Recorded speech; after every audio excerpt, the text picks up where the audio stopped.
give me pressure. See the way she rocking it. I think she love ma. I think she pastor. I think she pele. Or she man now. I got that music, I let it play. Let me see your let it play. I said let me see your let it play. Jamo, let me see your let it play. I got that music, I let it play. Let me see your let it play. I said let me see your let it play. Jamo, let me see your let it play. I said rock your waist, mama. Shake your waist, mama. Let me tell the DJ to replay the music. Someone tell the DJ to replay the music. The time of me, my heart, I want Paja to the plaster. They can't give me pressure. See the way she rocking it. I think she love ma. I think she pastor. I think she pele. Or she man now. I got that music, I let it play, ma. Let me see your let it play. I said let me see your let it play. Jamo, let me see your let it play. You know what? Let me see your let it play. Let me see your let it play, man. I said let me see your let it play. Jamo, let me see your let it play. Vanya, let me see your let it play. But wait now, let me see your let it play. I said let me see your let it play. Jamo, let me see your let it play. Rock it for me, mama. Take it for me, mama. Rock it for me, mama. Take it for me, mama. Rock it for me, mama. Drop it for me, mama. I say rock it, shake your let it play. Shake it, rock it, shake your let it play. I said, Yeah. my man JD Donzo. You better get B-more. Why can you not go ahead on the air? You come make B-more, yeah. But you know who you talking to? I've been all around the world. That mean they call me Mr. Donzo. Yeah. Who you think you are? I'm a rich man. Who you think you are? I'm making muff, man. Who you think you are? They call me JD Donzo. Driving around the world, that my everyday puzzle. Who you think you are? I'm a rich man. Who you think you are? I'm making muff, man. Who you think you are? They call me JD Donzo. Driving around the world, that my everyday puzzle. See me standing here, I can't get the boost. Yeah. Every day me and George will eat it, we having toast. But you? Bill get by, that my business, that cool. Man and man, using the same kind of desperate self. Shit. Look, Tony Black always host me when I go to England. The people treating me jelly, I be the king of England. Queen Elizabeth, she used to be my best friend. My family and my family used to walk hand in hand. 50 Cent, man, I nigga, that my nigga. You don't believe it, you boy, you just, I just got a nigga. Snoop Dogg, Nick Dogg, the lit pop and Biggie. Ask them, they know me to be real shitty. When I wanna sleep, I just say for boss man. When they begin to sing, I go to bed and reach man. No. But who saw the picture that I took with Jay-Z? Yeah. You wanna see my nigga, you just ask Young C. I mean, who you think you are? I'm a rich man. Who you think you are? I'm making muff, man. Who you think you are? They call me JD Donzo. Driving around the world, that my everyday puzzle. Who you think you are? I'm a rich man. Who you think you are? I'm making muff, man. Who you think you are? They call me JD Donzo. Driving around the world, that my everyday puzzle. Who's my bad laddie? Me and he we used to roll. Shit. Same side of won't be waiting. I just play my low. What? Side I will see. And Jeffy say he was man. America stand, they drop it just like an aim. Me and Jack and Chin talking, we used to fuck a Roddy. When Jetty sitting down, then he facing the spaghetti. Ask my Tassie and the man holding feet. When I punch a no Jijo, your whole nose will bleed. Check it, saw me in a movie that I made with Aaron Petty. When I was drinking, who was serving me? Dana Nelly. One of these are right and me, we cry get together. Me and my Eddie eating butter red together. Who you think you are? I'm a rich man. Who you think you are? I'm making muff, man. Who you think you are? They call me JD Donzo. Driving around the world, that my everyday puzzle. Who you think you are? I'm a rich man. Who you think you are? I'm making muff, man. Who you think you are? They call me JD Donzo. Driving around the world, that my everyday puzzle. Sanga Ito, Ronaldinho, that my boss. When Barcelona play, I can bet my middle ball. Send Blacker, man, he met in Gibraltar. I shot out the whole necklace, doggy. Surely scatter. Surely in France, I spend a day with Jacques Chirac. Me and he discuss what we dropping the scene, rap. Josh open, we are war for my best player. We play the scene ball, we still the scene goal. No, we war best. Me and I hold it before. You ain't see me to the World Cup in Germany. I saw you red next to Kim Petty. FIFA pay my credit. Yeah. Kofi Anna, he was my guest in Liberia. Check it. To visit my new fan, I open the interior. To start my TV and drive away my Liberia. The UN should be CS, so that me we're bringing it. Not true. Get it, I can loud. My man, you can loud. I'm not feeling set it all the joy. I want to cry. My man, I true you talking. I'm tired for my mom. Just ask for Basanjo, he will tell you where I'm working. Doggy. Me and Trudy Brian, we were two best friends. When I Russian chat to the boy, yeah, I say, now my man. Man, I pop it, I'm a pop it. We for the scene. Paul's fault. Feel long adjusted. Yeah. Me and Paul Martin started the whole record business. And where were you? And you were doing kid you bid it. And me was paid the bar from MJ to Matrix. I used to drop in my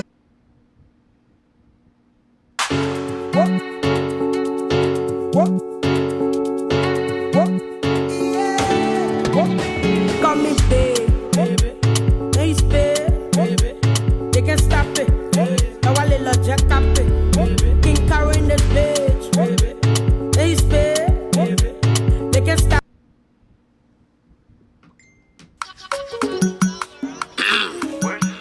Oh me, oh my halo them. Oh me, oh.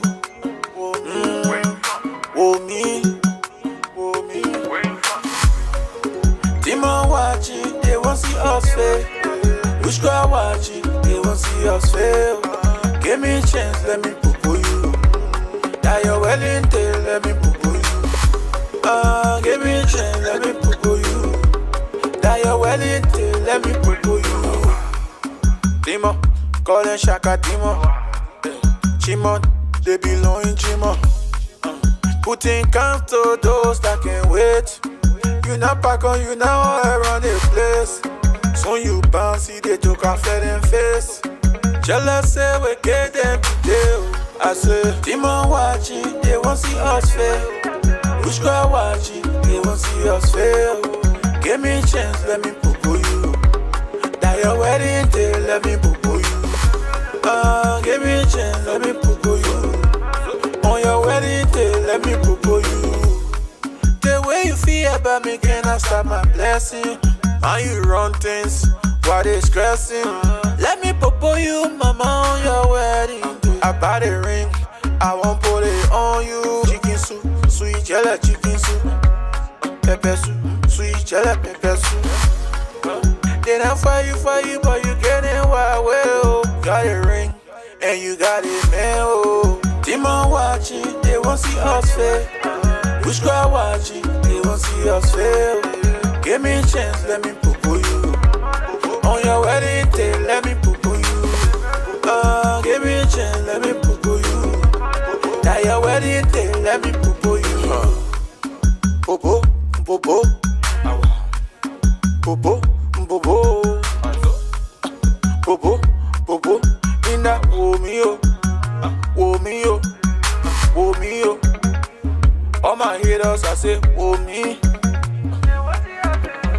Man, you expensive. You expensive. Loving is priceless. Today your day, my mind, joy. We not tell you. Experience play again for Jesse. That is message.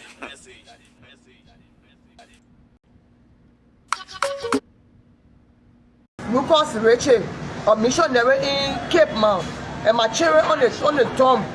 While the only MS on the hard one, and where my children is, 2 of them.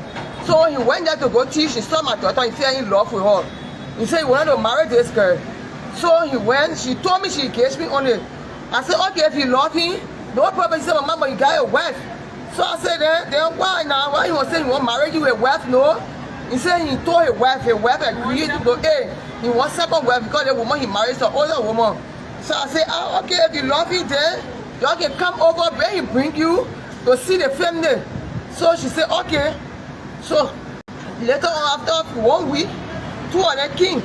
Now knew you were hiding there for the people on the mission and hiding there for his wife. And now knew he lied to us and he told his wife. So later on, they came to the house, visited us. The other few family members that were there, we thought, he said, oh, I want to do her tradition. So I said, okay, he did the tradition. After the tradition, told Petra and he said, oh, I want to go and come back to go to the court for us to get our document. I said, okay. So he said, but I want to be in sin because I'm a Christian. I'm paying the dowry first. I said, okay. So I go low. The children, they carry them out for outreach. So later on, the last day they went out in Cape Mount to a area. So they were there. The house she come and said, Mama, it looked like I'm pregnant. So I said, okay, when you come to town, then we'll go to the hospital to go check it up. So I said, you told Lucas? He said, yes. Lucas happy about it. So went to the hospital. She came to town after the program. They came to town. When they went back on the mission, they went back on the mission. They said, Lucas, Jessica will not march because they get the information like Jessica and Lucas going up. So she told me, so I said, but I thought Lucas, the people on the mission, you know about it. But anyway, she said, Mama, come for me. She said, I'm marching. So I said, okay, I'll come for you. They said, hey, my brother know about it. So my brother will not march until the end of 2 weeks. I said, okay, you come on. So I went for a sister that even said you was sleeping on the mission. So my ATM myself went for her, we brought her in the keke, we went for Chata keke, we went for her. Okay, after 2 weeks, he came from Cape Mount. He visited us. He said, oh, I want to find an apartment with everything in there before going to the States.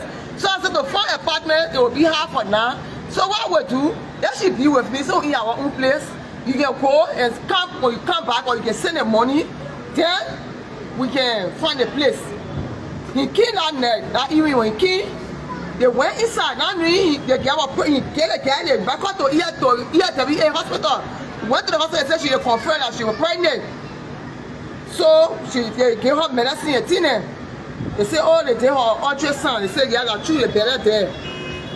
They did her ultrasound. They said, yeah, she's pregnant for true. The better was there, but they're moving. So the pregnant said, move. Then we went. Now we made our intention. He needed to do it. You mean he Lucas? He Lucas was himself. The cause of the pregnancy. Yes. He gave her the injection in the vein.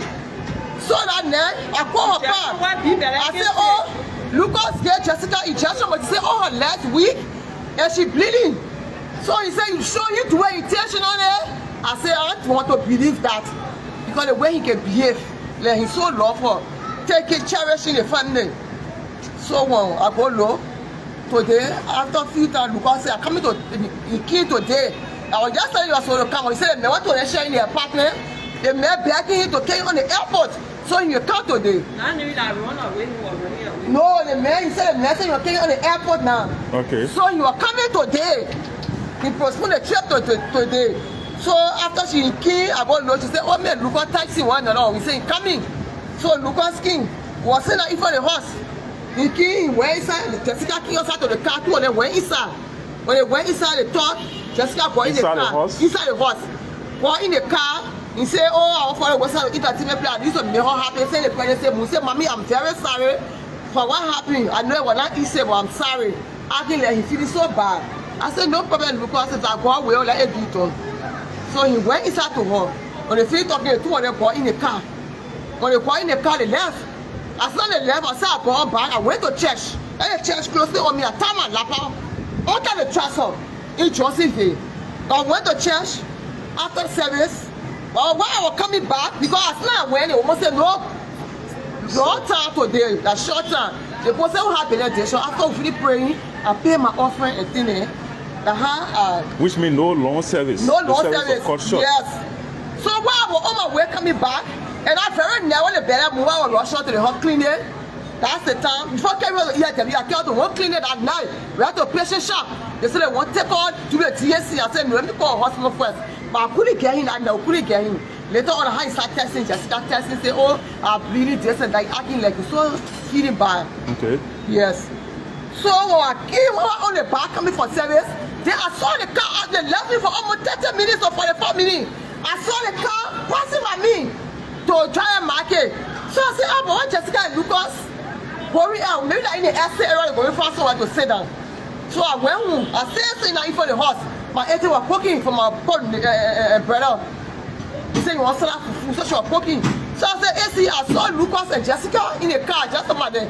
AC said, oh, but I was left, then why are you going to one outside? So in less than 30 minutes, I saw Keke coming in the yard with blood. My daughter was blood off. The first thing I read to my mom, I told her accident. I said, what happened? She said, you shouldn't tell my mom. She an asthma patient. You're poor water. I said, what happened? The first thing I saw my son-in-law. The children said the can't about his son-in-law was cutting her daughter's throat. Carry her in the bush, hit her from the back.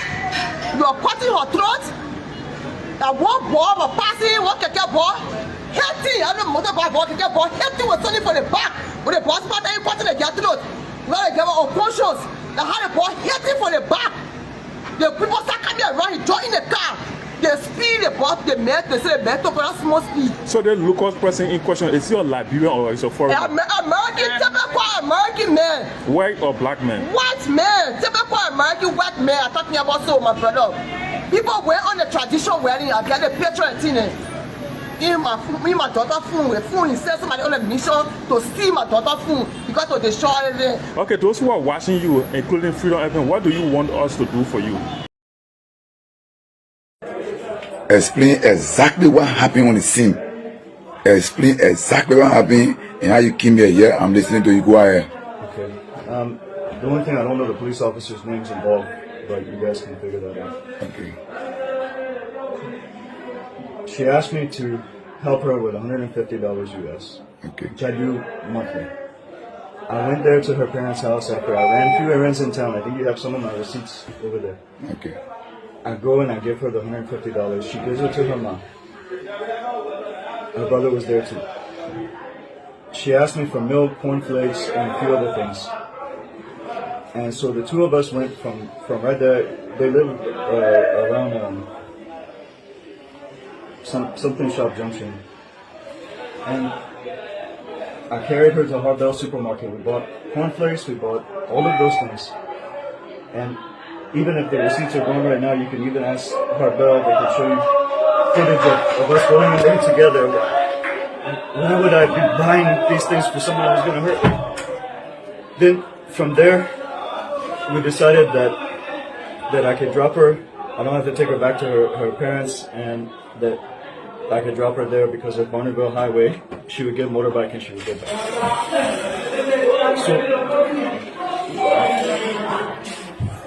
So I pulled the car. The first area where there was like coal tar that you could pull off on the main coal tar, I pull off. I put my trafficators on. Because two things. She's getting a motorbike to go back home, and I needed to check my back right tire because I've been having a problem with that tire. And I could feel when I was driving that something was not correct. So while she was waiting for motorbike, standing on the coal tire, I'm down there literally trying to jack up my thing. Okay. So you went for her to her house and took her to the supermarket. Yes. Your boy where you're feeling buying.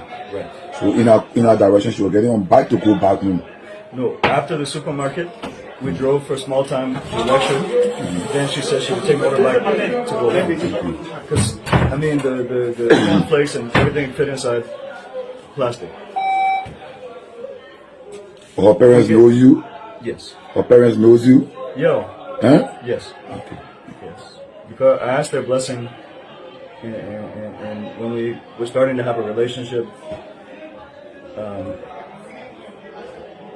going back to the story, she's standing on the side of the coal tar, and I'm standing there doing this with the jack thing, and next thing I know, a motorbike comes out of nowhere and hits her, and she goes into a ditch, because right after this coal tar is like a little extra coal tar on the side of the coal tar. Right after that is just a big ditch. Okay. The motorbike hit her. She fell backwards and rolled into that ditch. I think she even fell backwards and hit the edge of the coal tar because she had blood coming. But she rolled backwards into there. At that point, I leave what I'm doing and I go to check on her and help her out and ask her if she's okay.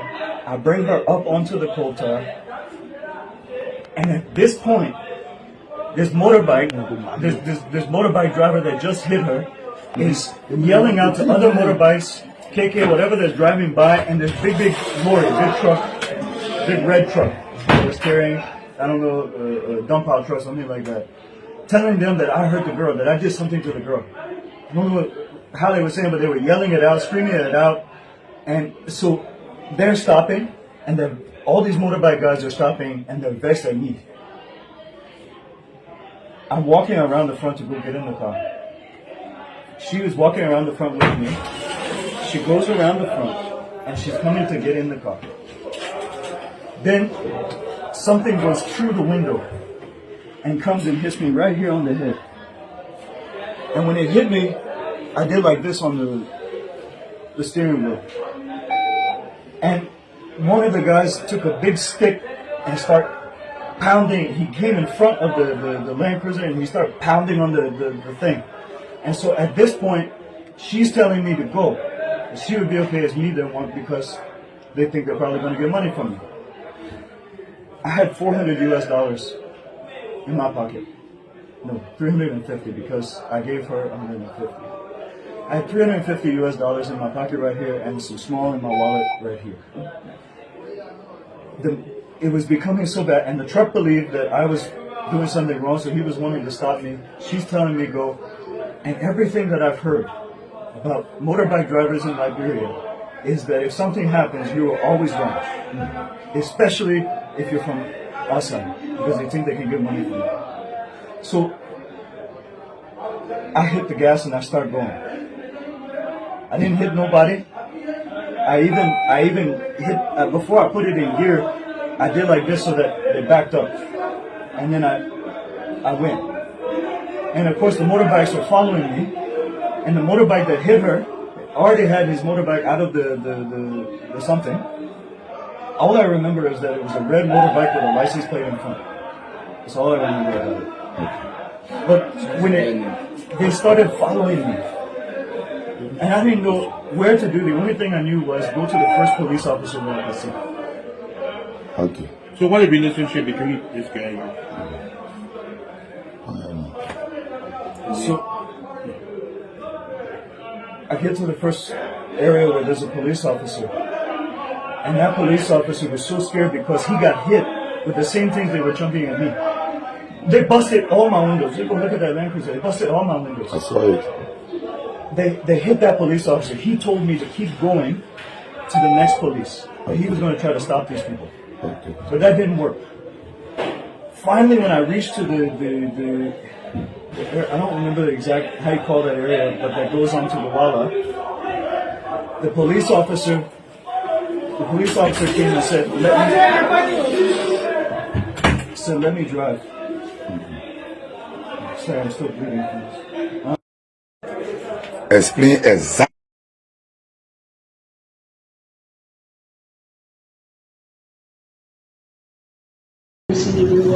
Pues the way another do it for me that you mean what up.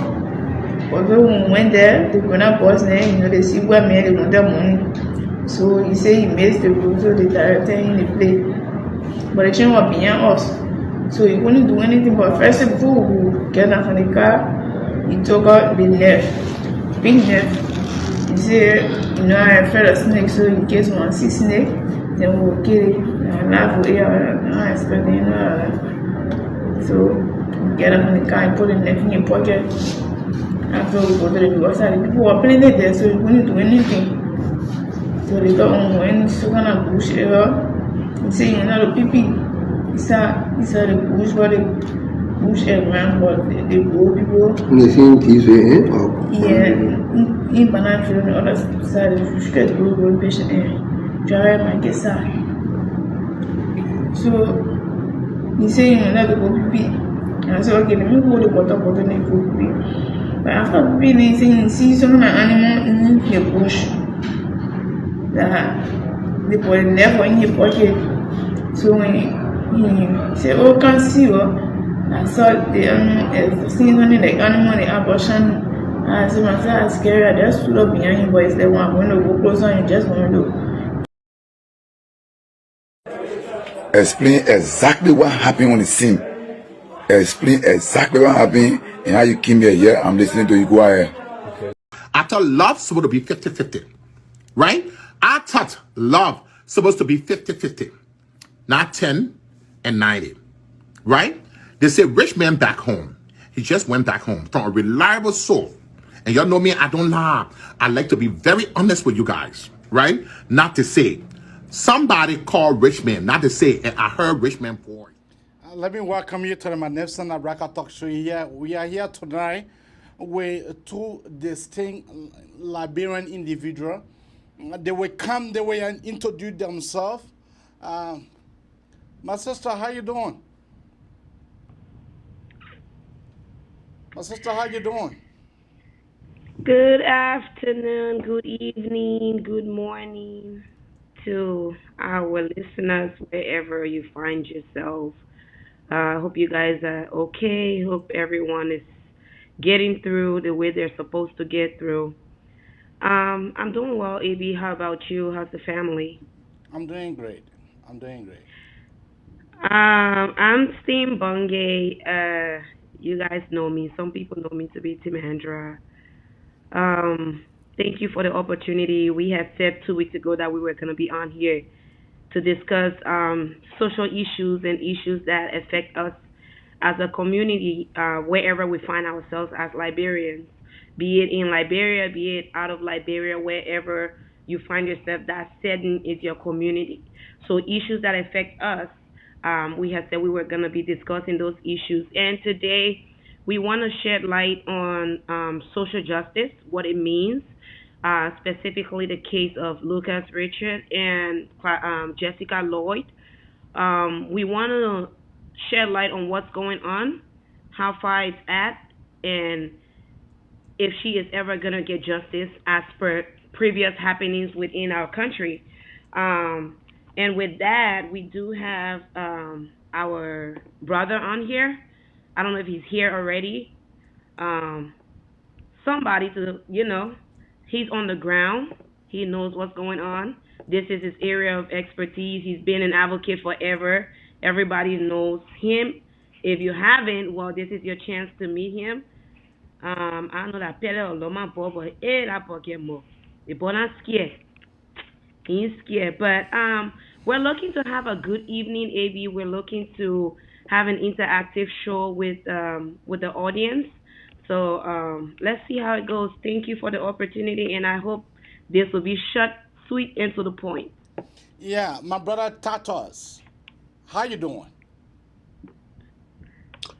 Yes, good morning from Liberia. I'm fine, and it's a pleasure being here. Thank you. Oh, I told y'all. Y'all see him with his glasses? I told y'all he Uh, back. so what is on your mind? Before we get into the topic, we'd like to ask what is on your mind. Because Liberia now. So what is on your mind, Tatos? Tell us what is on your mind. Well, I feel extremely disappointed in the system. The system keeps failing us as Liberian as we rise against social injustices and to improve, the Liberian criminal justice system. But yet, we still found ourselves not achieving what we're supposed to achieve as an old faction democracy and old age country that have existed for a long period of time. So I feel very disappointed in the system. Thank you. So let's get to the topic straight up. So what is this Lucas did American better?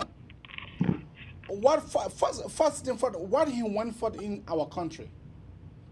Liberia. So I want to start the discussion by us getting to know what was his mission in Liberia, and then we'll gradually drive to the discussion points at the end result, whether he is wrong or whether he is right, whether the court will set him free, like the way the court set the $100 million drug cases free.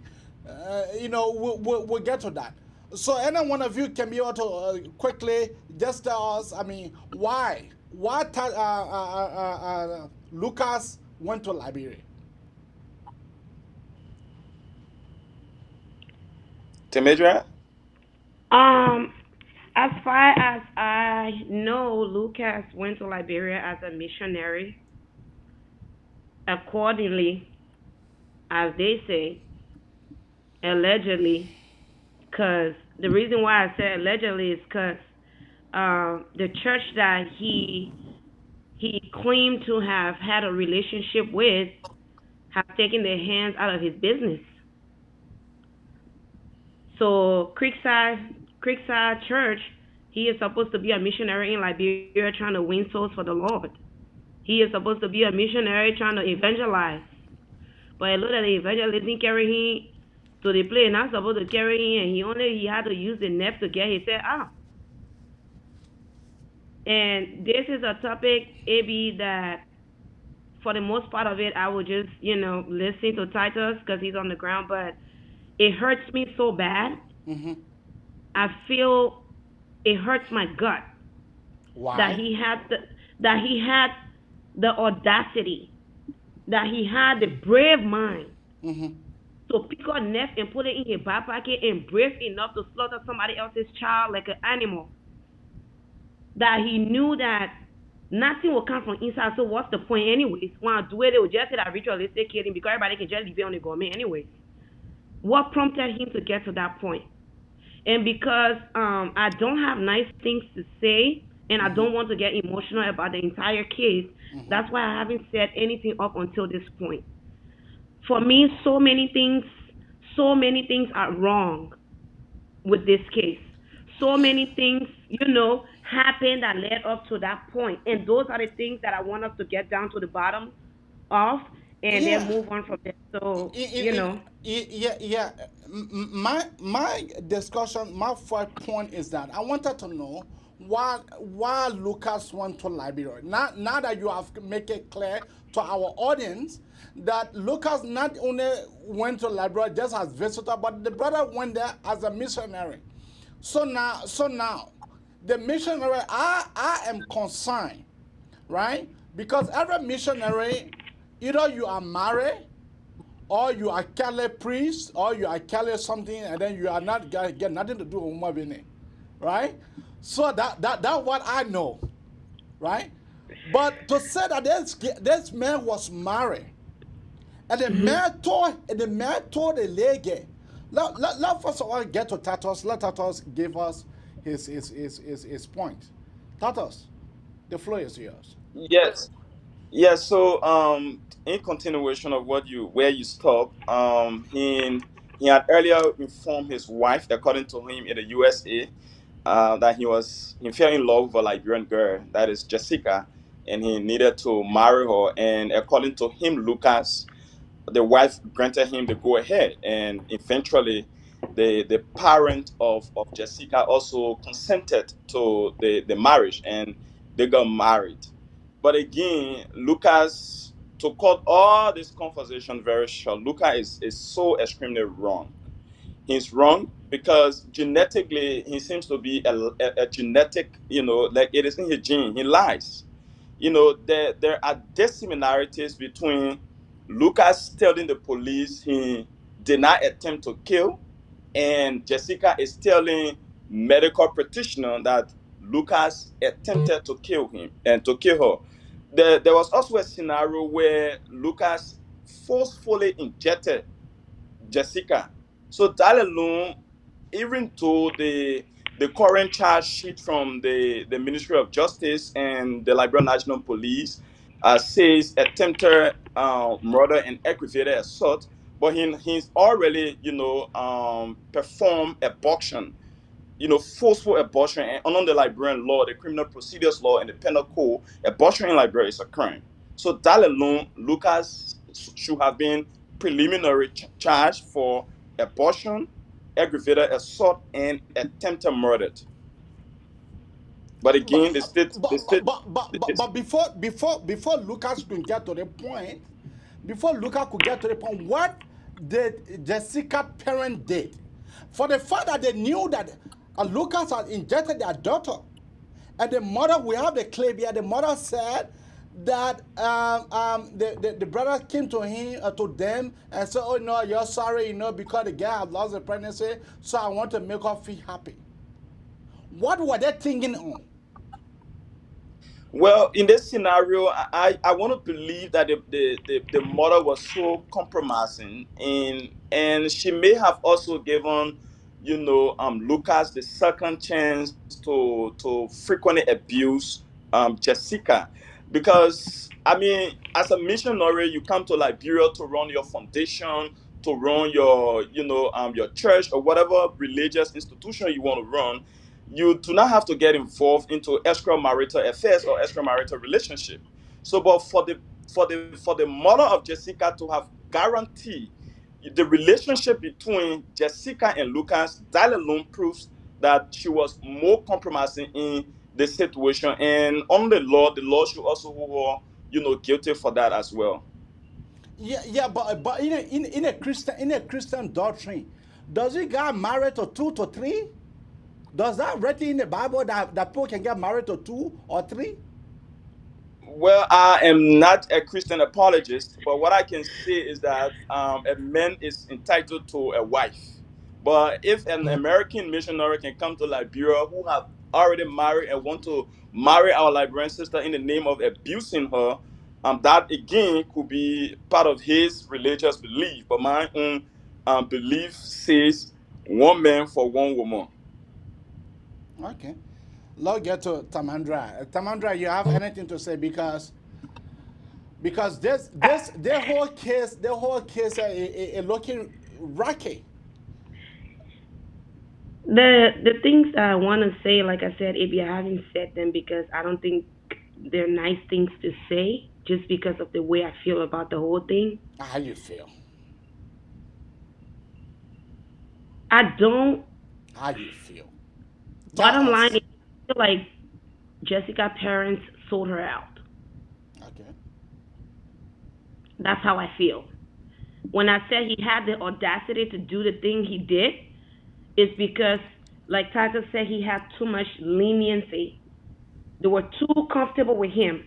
Yeah. How do you give your child to a man you know that's already married? Mm-hmm.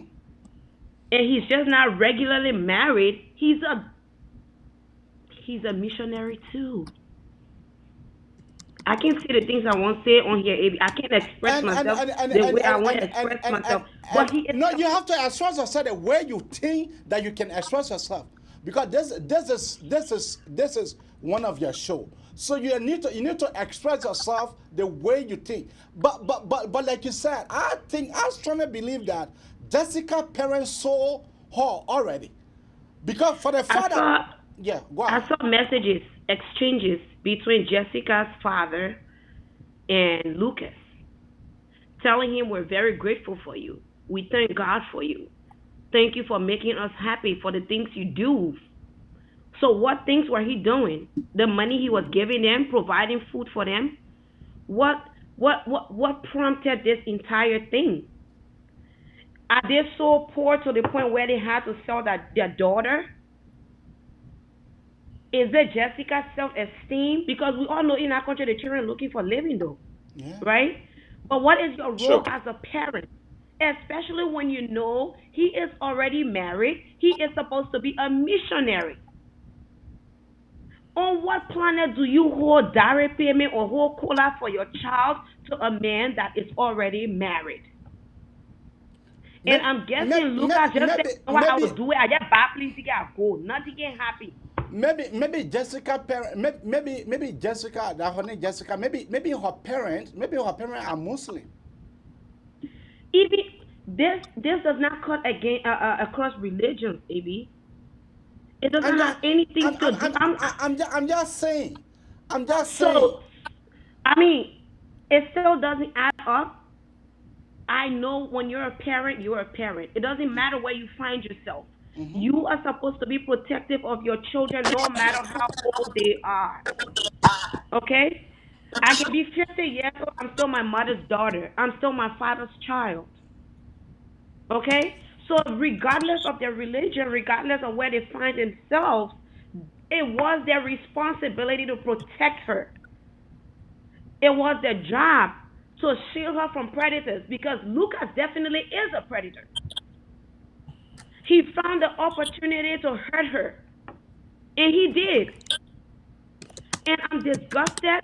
I feel so sad that she even had to go through the pain of expressing herself or telling her side of the story when she's in that condition in the hospital.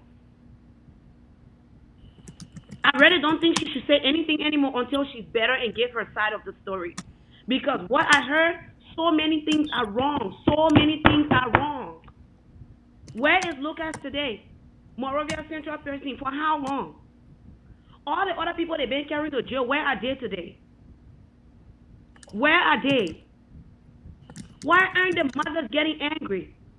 Even though we know when our children get raped, they get killed, when they get killed for no reason, we know that even if we get angry, we're still not going to see any result. But that does not stop us from getting angry. That does not stop us from holding their feet to the fire. That does not stop us from standing up for what is right and putting them on the record that we did it when we were supposed to. What is the problem? Why did this sell this little girl? She's not a little girl. I'm sorry, I take that back. But why did this sell her to this man? You hear him talking about money? Somebody asked him in the interview, what is your relationship to this lady? He evaded the question. He didn't answer the question. He did not answer the question. But this is somebody that we saw pictures of him traditionally getting married to the girl. Is something not wrong with our society? What is it that we cannot get our hands on in our country? What is it that we're doing wrong? That our kids are dying on a daily basis, that our young girls are being molested, they're being abused, and nothing coming from other age. And I'm going to be honest with you, AB and Titus, this right here is only because Lucas was exposed. These things are happening on a daily basis in Liberia. With Liberians and non-Liberians expats. These girls want what they want because they want the clout, they want the money. They don't have jobs, they're suffering. So they get themselves into these positions. You as a parent, it's your job to talk to your child, to set them right. But if you, the parent, is telling Lucas, thank you for what he's doing for you, financially and everything, you appreciate, you thank God for him, you pray for him, what do you expect? What do you expect? And this right here with this lady is what it's just the result of when the people say baka boom. They just say Jessica, they say, oh my father money will get him money. So they get any money now, let me get it. She lost the whole pregnancy. Okay?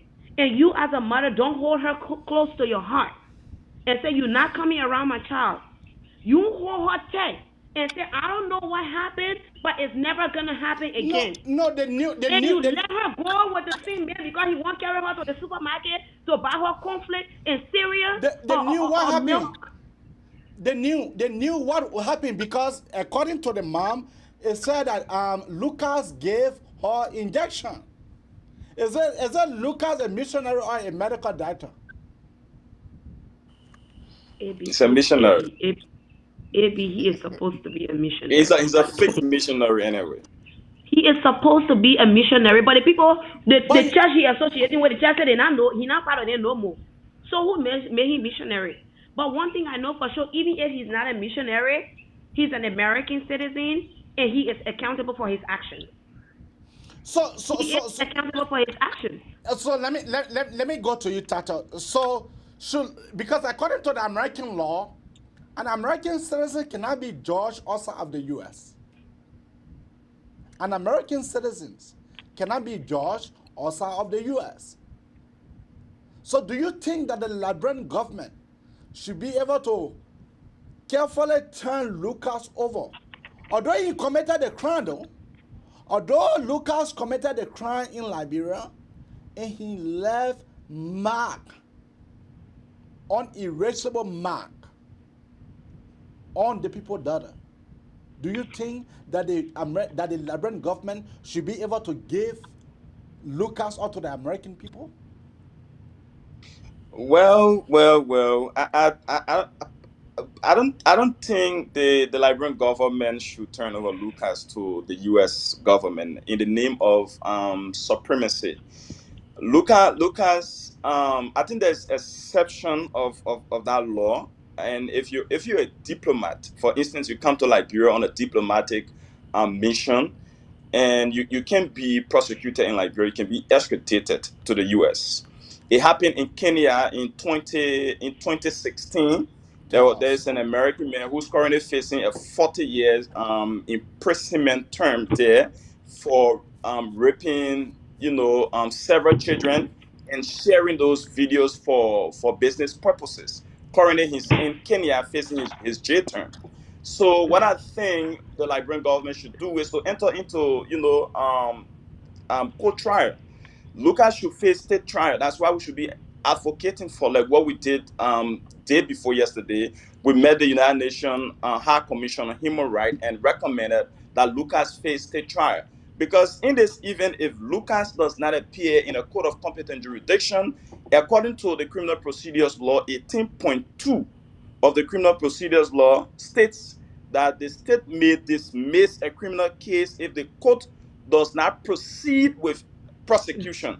So this means if Lucas overstays his pre-trial detention term, the government may release Lucas because it is not able to provide state trial to ensuring that final verdict is given. So for me, individually, I do not think that Lucas should be turned over to the U.S. government in the name of supremacy. But it could only happen with exception where if Lucas was a diplomatic individual on diplomatic mission, it could have been extradited to the U.S. and not being prosecuted here. Do you agree? Do you agree with Stain Bonge? She is saying that Lucas, the girl parents sold her to Lucas. Yes, I earlier intimated that the mother was more compromising, so I agree with him. You can, for God's sake, you can be too poor. I don't know as to whether poverty has been a way of life to exchange our children in the name of getting penny. You can sell out Jessica like that. Even Jessica, I don't know as to whether she was mentally okay to have even fell in love with this Lucas man in the name of he's a white man. It's very frustrating. But again, this is Liberia. This man may look older than her. He's been on a mission, and we've been investigating that. In fact, Lucas had raped a 13-year-old child in Grand Cayman County. And tomorrow I'll be going to Rabosport to finalize this investigation and to also enable the parent of that child to formally, file a lawsuit against Lucas because they've been afraid because Lucas was on a missionary purpose and going to the court may have been a problem for them. Lucas is an American. Obviously, Liberian people highly respect the American citizen. Once you're from America, they see you as, the Jesus Christ, and which is very unfortunate. And so we're investigating and ensuring that Lucas, is well investigated and can face prosecution in Liberia. But for God in heaven's sake, let me bring out Tamandra because this thing is getting rampant, as Tamandra said. This thing is just that Lucas have been caught, but this thing is happening in our country day by day. Our government, our system, I don't know what's wrong with that country. I have said it here on the talk show. I said Liberia is not a country. Liberia is a place. A place is different from a country. Liberia is a place. Liberia is not a country because a country will be key on their citizens. The country will make sure that their citizens get that justice. But looking at our Liberian society, the money you that get deeper pocket, they will press and sing for you. I am so disappointed for this girl to look at that kind of man that can burn you, to look at that kind of man to say yes to him. That was so. But still, Bonge, back to you. AB Lucas will not, and I repeat, Lucas will not be extradited unless he run away and buy plane ticket and go, because Liberia is so nonsense to the point that anything can happen unless he buys plane ticket and run away. But he will not be extradited. He did not break international law. He broke the laws of Liberia.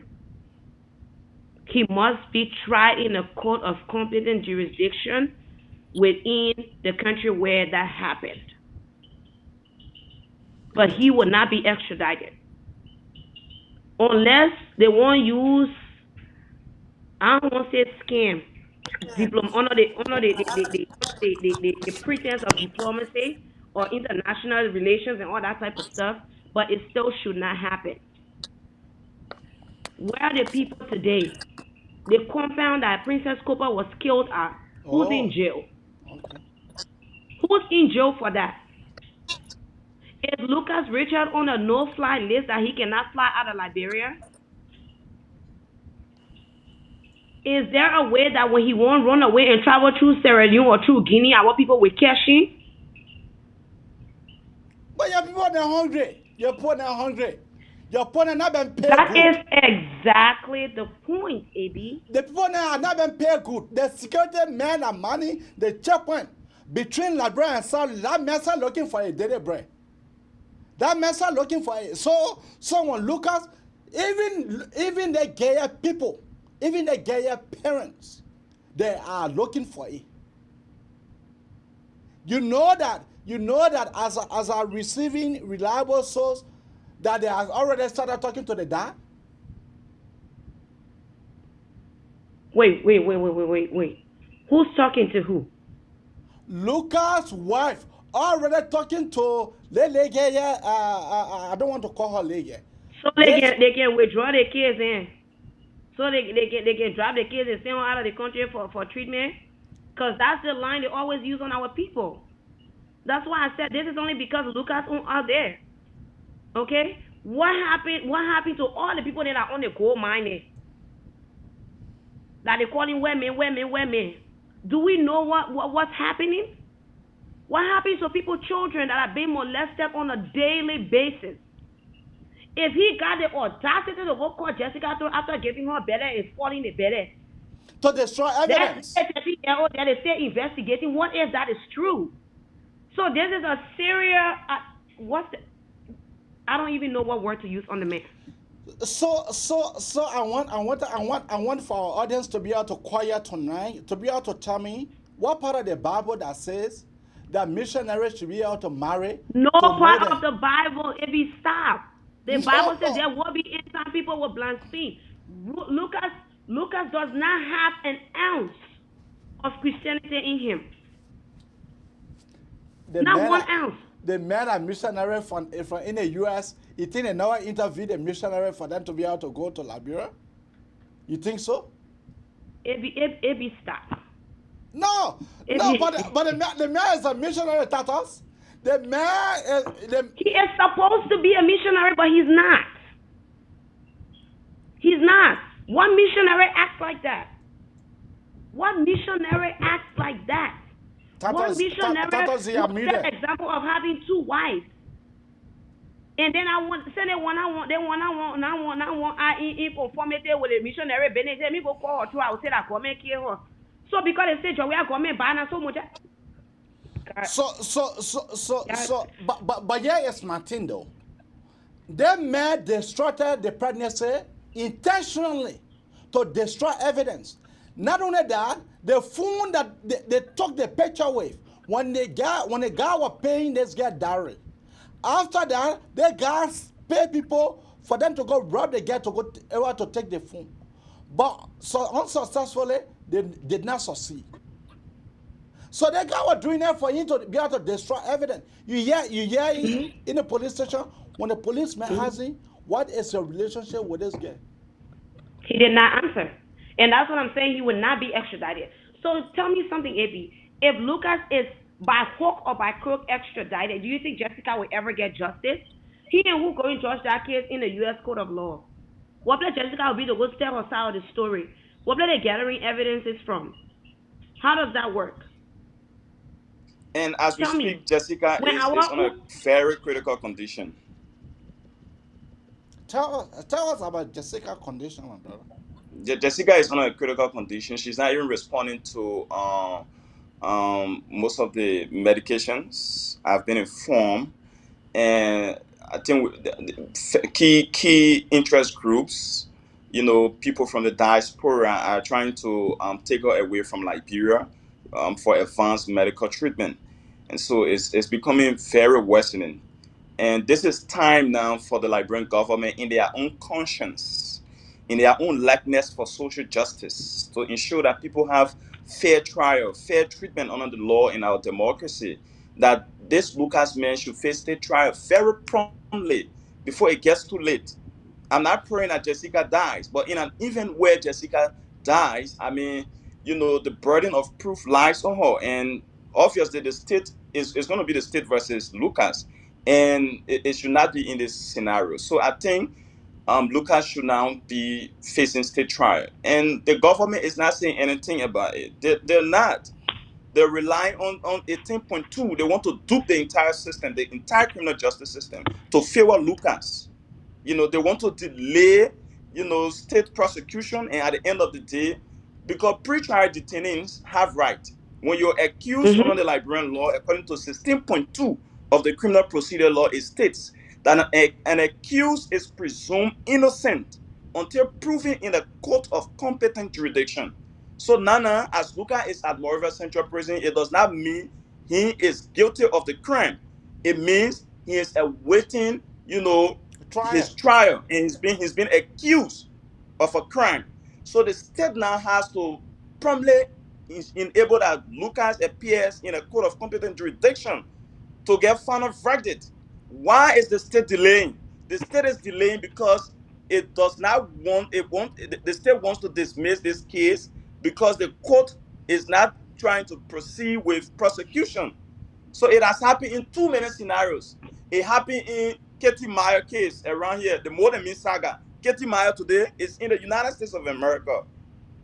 Who she thinks she was to come and abuse the Liberian children and leave them here? It is so unfortunate, but I do not think with the activism, social justice issues we've been carrying out throughout Liberia, I do not think this case Lucas will escape. I do not even think Lucas will be extradited. I do not think so. If it costs us to go and to guard that Moreover Central Prison and call people in the Moreover Central Prison in South Beach to guard him, we will do that. That man should not leave Liberia until Jessica, gets justice. Thank you, thank you, thank you. You have said it pretty much right, but Tamandra, I mean, someone saying what have happened to Lucas' passport? What have happened to it? Well, like I stated earlier, Lucas should be on a no-fly list.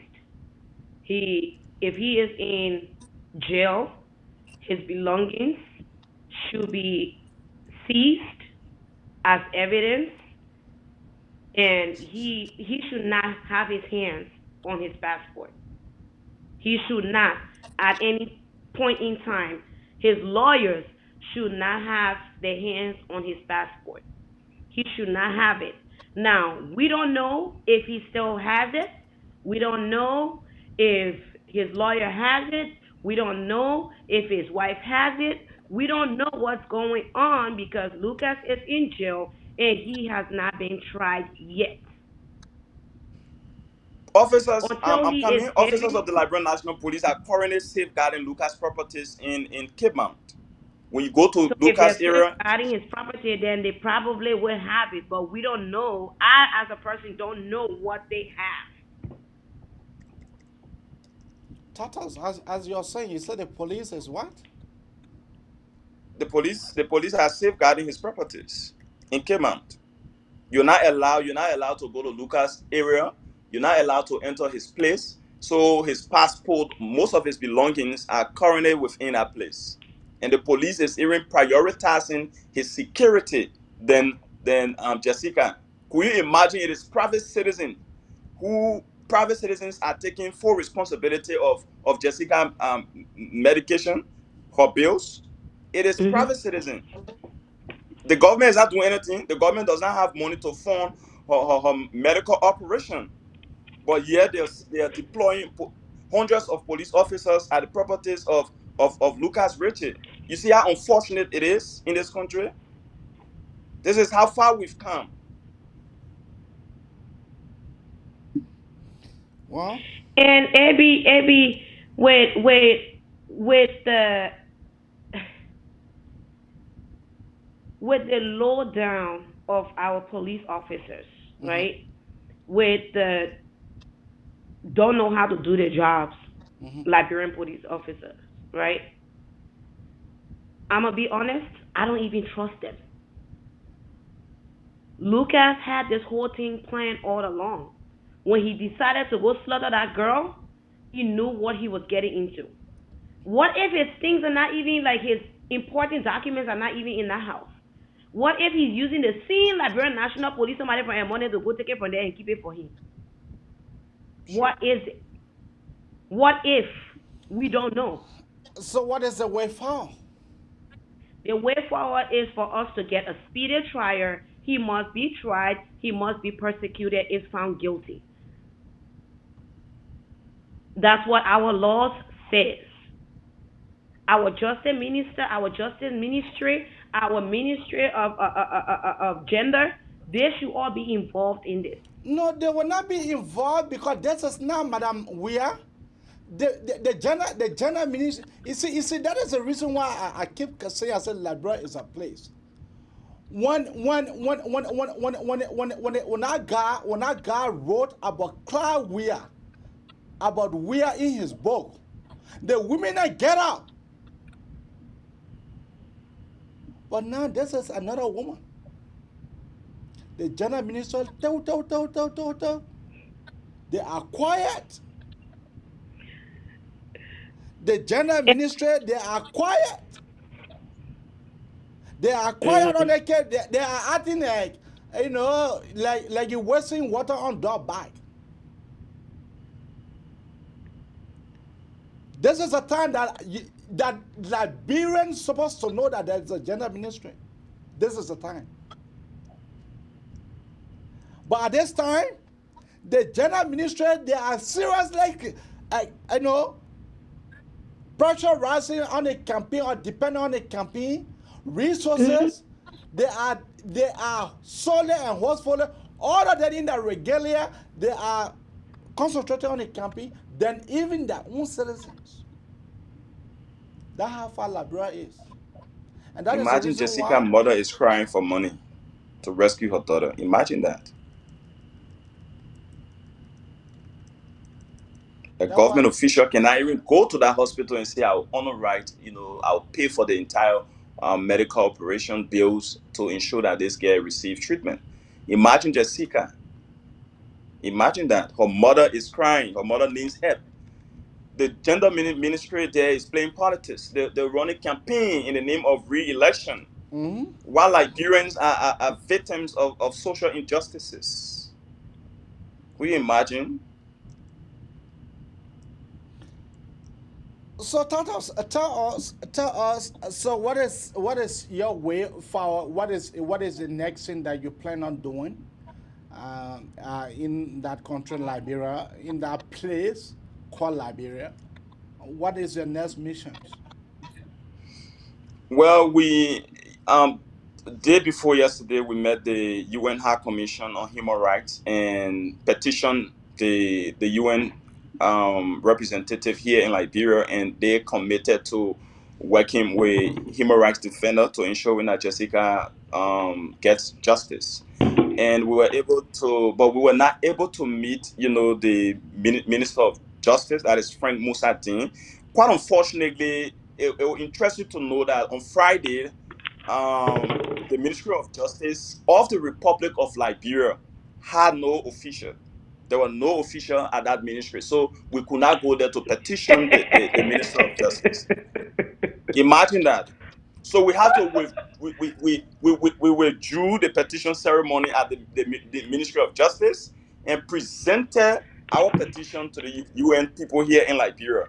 So our next course of action is to ensure that we have a delegation going to the Minister of Justice, Frank Musa Dean, who is the County Attorney General, to ensuring that there is a speedy trial for Lucas Ritchie in a court of competent jurisdiction, because we've seen time without number where um, alleged criminals are being released on a pretrial detention basis, especially when they overstay their pretrial detention term. So we do not want the Liberian government to compromise this case in the name of 18.2 of the Criminal Procedures Law. We do not want that to happen in the name of 16.2 of the Penal Code of Liberia. We want for Lucas Rachel to appear in a court of competent jurisdiction. By doing this is to ensure that we keep pressuring the national government, we keep pressuring the Minister of Justice, we keep pressuring the gender minister, because she has a statutory mandate to protecting women and girls in Liberia. She has a statutory mandate. There's a budgetary allotment for providing, for victims and survivors of repressive human rights violations at the Ministry of Gender, Children, and Social Protection. Yet this child, she's not a child. This girl has not received a support, not even a penny from the government of the Republic of Liberia. Why they play politics? Why they canvass to get re-elected for power? So what we're doing is to re-emphasize our commitment, is to continually, pressuring the government of the Republic of Liberia through the Ministry of Justice, Gender Ministry, to ensuring that Lucas Riches appears in the court of competent jurisdiction. That is our quest. But is the I mean, if the case go to court, if this case here that you are talking about, if the case go to court, then that means, is this girl in a good condition for her to go to stand and testify?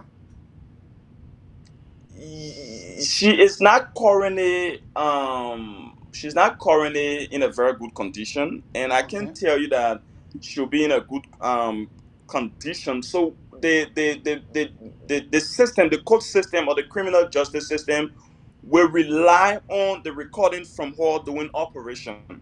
That's one of the evidence. That one of the evidences. And what we need to do now as concerned Liberians is to ensure that we support the medical bills, to support the well-being of this girl, so that she can be willing, so that she can be healthy, she can be more mentally stable to testify in a court of competent jurisdiction as we demand. But even though the recording is there, but someone said to me that recording is not an evidence. So that's why I asked that question. What are the girl? Because you guys are asking now for speedy trial. Now why the government is delaying? Now when the case go now to speedy trial, is the girl medically fit for her to stand in that docket and be able to testify? Because that stuff that I saw on that girl neck She is. She She can is, and she will testify. testify. She She's will willing to testify. testify. She is her story. She is alive, and she will testify. Now, consider the scenario where God forbid something happens to her. Mm-hmm. What do you think is going to happen to Lucas? Lucas is going to be free. Exactly. And that is why we're asking now that we still have her, now that we're praying for her to get better, this trial must go on. He slit her throat. She's recovering, but it's going to take time for her to get her life back. Does that mean she's never going to get it back? Absolutely not. Does that mean because she's sick, she's in there, she's not going to be able to testify? She will testify. The court will allow her, or her lawyers will be able to find a way for her to testify. Whether that's Zoom call, whether she will sit in wheelchair, we'll push her there, whether it will be video, she will testify. And whoever said a video recording is not admissible, I'm sorry, that is not true. That's why people give video recordings from camera as the most credible evidence against a crime. It is admissible. The recordings are there. His story is there. She is alive. And because she is alive, she is okay in her head. She is recovering. We must be able to get this done, because when we waste time, God forbid, if something happens to our sister, somebody's child, we are lost. Tata just said that girl is not even responding. She This is. girl, She is not responding, but she is alive, AB. And because she is alive, we If she's cannot not give responding, hope. Go Tatos, ahead, go Titus. ahead. if she's not responding to medication, does not mean she cannot speak out. She was being undergoing surgery, but she was still speaking out. She was still confessing the vivid, expression, the vivid happening, um, things that happened between she and Lucas Richie.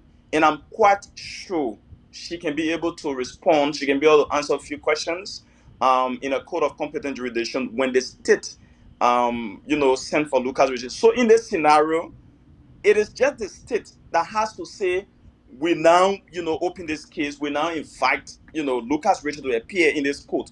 At the bourgeois Exactly. That's magisterial what we court, want. at the criminal court, see whichever criminal court Lucas Rachel has to appear, so that final verdict is given as to whether he is guilty or not. But again, there is a huge corruption in the Liberian criminal justice system. The Liberian criminal justice system is so compromised to some extent. I mean, it only feeds foreigner and deprives Mhm. the Liberian people who supposed to have access to justice and equality. All right, you are listening now to the Magnificent Abraka Talk Show here on your G's tonight. I have Tamandra, called Steam Bonge, and I have also our friend and brother Tatos Pakele. How you pronounce the last name? Bakala. Pakala. Yeah. Our friend and brother Tatos Pakala. They are here with us discussing the cutting of the girl. You know it. The cutting of that girl through. The Liberian girl, but an American. We are here discussing it tonight. So call now and say yours. Call now and ask Tato some questions. Call here and ask Tamandra some questions. Because these two, they are tactically criminal justice major. I'm an activist. I'm a human rights defender. Tata is the activist. I'm the criminal justice. Okay. All right. So we are here. But Tatos, on a serious note, as I getting information that the Lucas wife found the dad of that girl. I don't know how I just keep forgetting her name. Lucas Jessica. wife found Jessica dad yesterday. Asking the dad to withdraw the case. So if that work, then that means your advocate say, my brother, it will just be going slow. No, no, no, no, no. Let's get something straight here. This is a state crime, not a family crime. This is a state crime. And even if that works, she can be prosecuted for criminal conspiracy. That is a state crime. It is not. It is not because we're saying justice for Jessica means is exclusively just Jessica. It is to protect the interests of the state against people like Lucas Richie. So I mean, there is no possibility where at this point in time the case can be withdrawn. There's no possibility, except where the government of the Republic of Liberia is so too corrupt and is found at the dodging of corruption and social injustices that will allow just Lucas Richard's wife to influence the system to compromise the case. It is not possible. This is a crime against the state. This is a social crime. It is a crime against your interest, my interest, our generation's interest. So it is not about Lucas' wife is calling Jessica mother to withdraw the case. No, the government does not work that way. I don't know. The government does not work that way, and I don't think it will work that way either. If it happens, we'll reorganize ourselves and be more outrageous, get into the street to demand for justice as much as it deteriorates the function of our democracy and put us backward. For too long we suffer. Yeah, but you are saying that it is a government case. You are saying that it is a government case. But now the guy is in the hospital, the government is not catering to this guy. It is a government case, but now the government receiving handout, from the missionaries. The government is not responsible for them to be able to help this girl to recover. As you stated, that there is a funding in the general ministry that fully supposed to be, allotted to this girl, but yet they are not doing that. And then you are saying, So and then you are saying that no, this case is a government case, but yet the government is not concerned about Jessica. The government is not concerned at all. So the crime orchestrated by Lucas Ritchie is a state crime, and the government should be interested in it. But sadly, this is Liberia, where corruption is a way of life, where we think we should influence the criminal justice system by compromises. So the government obviously, Liberia, like you said, Liberia is a place. Liberia is not a country. Liberia is, the construct of our society is so polluted. To some extent, it only serves people in high political power, people with high economic, records. So in this case, we just hope and pray that the government, again, in its own conscience, does not compromise this case with Lucas Ritchie. None the mother of Jessica should agree to the quest of Lucas Ritchie's wife. If that happens, we will have, one of the non-stop protests across Liberia will reorganize forces. All right, you hear them. Keep your call coming out on 763 225 6903. That is the number to call. The numbers are passing right here on your doubt. Call us now once more, 763 283 6903. Or you can better call us on your WhatsApp number on 215 266 6509. Or you can better call us on 763 283 6903. So why in case, go ahead. Maybe I just wanted to say that you are so right, and the audience, those that are asking those questions, those that have those concerns, We have a they're first so caller here. right. Those We that have, are asking those we, questions, those that have Hello? those concerns, yeah, they're so caller, please reduce your receiver for us, please. Okay, all right, let me reduce it.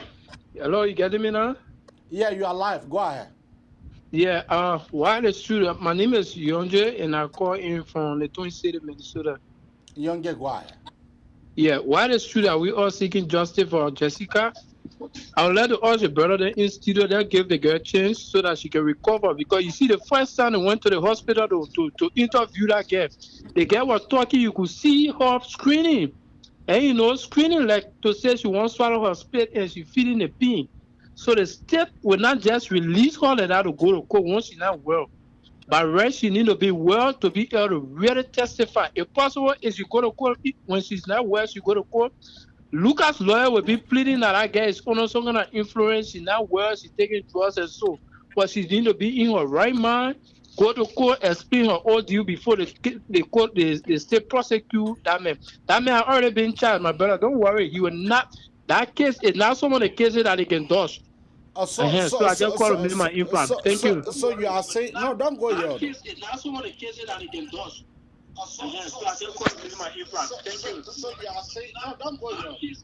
My brother, can you lower your receiver, please?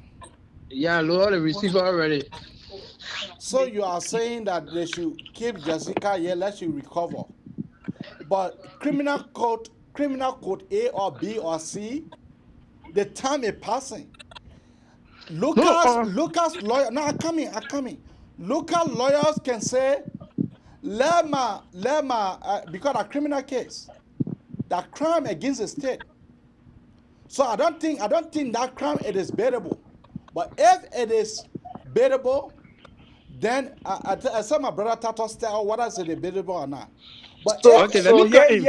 Let me cut in, here is the right? scenario, my That brother. case is Here's the not scenario. bearable. In fact, when they went to the court, the very first day they charged Lucas. The very first day they charged Lucas, I had my brother, I had family member that went to that court to monitor. The judge told them point blank that the case is non-bearable, so he must go to South Beach. That's how he went to South Beach. Nobody gonna build that man, my brother. Nobody gonna build him. He will go through the court. In fact, I see other people writing and talking about a $100 million drug case. The $100 million drug case, they went to court and they still were not able to find anybody guilty. That's why you see they release them. But that case, there's sufficient evidence that they get, physical evidence. We were so lucky that they get in that to kill the investigation, right? And she's alive. Let her just give her a chance, let her recover, and be able to come and testify in court. Simple as it is. This case, nothing to Here's the dodge, nothing scenario. to hide. Nobody should put it aside to say the government taking him out, the government doing it. we're No, it talking can't about work like politics, that. yeah. Yeah. Here's the Okay. scenario. Okay. Thank you. Hello. Yeah. You can go ahead, Tato, listening. The criminal procedure, I don't know if my brother had read portion of the criminal procedure law. 18.2 states that a state may dismiss a criminal case if the court does not proceed with prosecution. So that means the prosecution should be very prompt. The prosecution should not wait for more than 4-5 months. The prosecution should not wait until the girl dies. The girl can be in critical condition once she is uttering, once she is saying something that makes sense. It can be used in a court of competent jurisdiction for prosecution.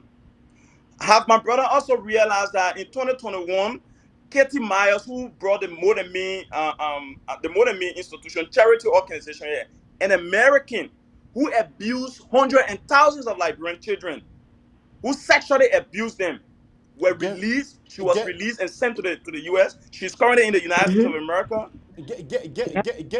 Give our sister HIV and T. Yes, then you think about that.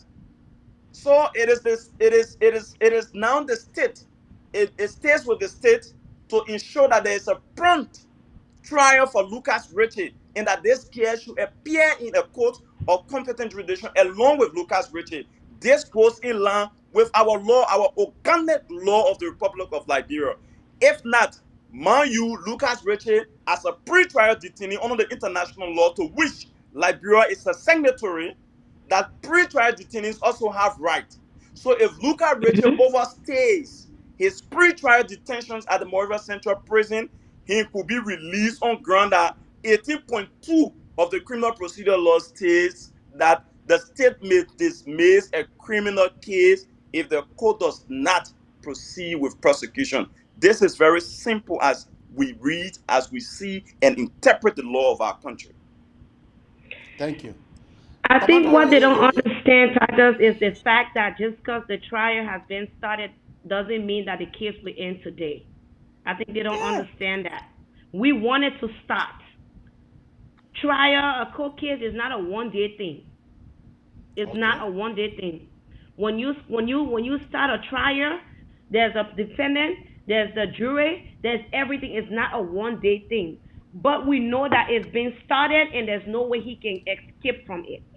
We want it to be started so they don't have the excuse to use that law against us to say the man are still on in jail and they're not trying, so no need to keep in jail the time not pass. Very good. Even though Jessica will still be in the hospital, but once the trial starts, he can't escape using that law. That's what we're saying. We're not saying because the trial starts today, so Jessica she coming testify today in a court of competent jurisdiction. That's not what it is. The trial has to start. The prosecution and the defense lawyers, they have to meet. They have to set a date. It's not a one-day thing, but they cannot use that law to get away from it. The charge was done from the police station. Now it has to go to court. Now the court must initiate it part of the criminal justice system. So Tato, what I want to understand is that it is what I want to understand is that the whole thing has now been to court or it has been to court. That's what I want to understand. It has been to court. It has been to the Morovia, not the Morovia, the Bourgeois Magisterial Court, to George Dudu Court. Famous when you hear George Dudu, he's a famous Liberian judge. He's one of, I mean, I can accuse him because he's one of the corrupt judges in Liberia. Oh, At okay. the Bourgeois Magisterial Court. So Right. it's been a court, and the Lucas Rachel was preliminarily charged for aggravated assault and attempted murder. Mm-hmm. But that again can be that again can be determined in a court of competent jurisdiction. That is when he go for his trial. The court now gives final verdict as to whether the lower court charge was in line or in compliance with the organic law of Liberia, such as the criminal procedures law, the penal code, and the Constitution of the Republic of Liberia. All right. We have another caller here. Caller, what is your name and where are you calling Hello? us from? Yeah. I just called to make some clarity to my brother's statement right there, right? My sister was saying they just want the case to start, right? The case started. It came from the police. You gotta cut off your receiver or when you call here. Okay, all right. Yeah, you getting me now? No, I'm not getting you yet. Hello? You getting me? Yeah. So Okay. next time Yeah.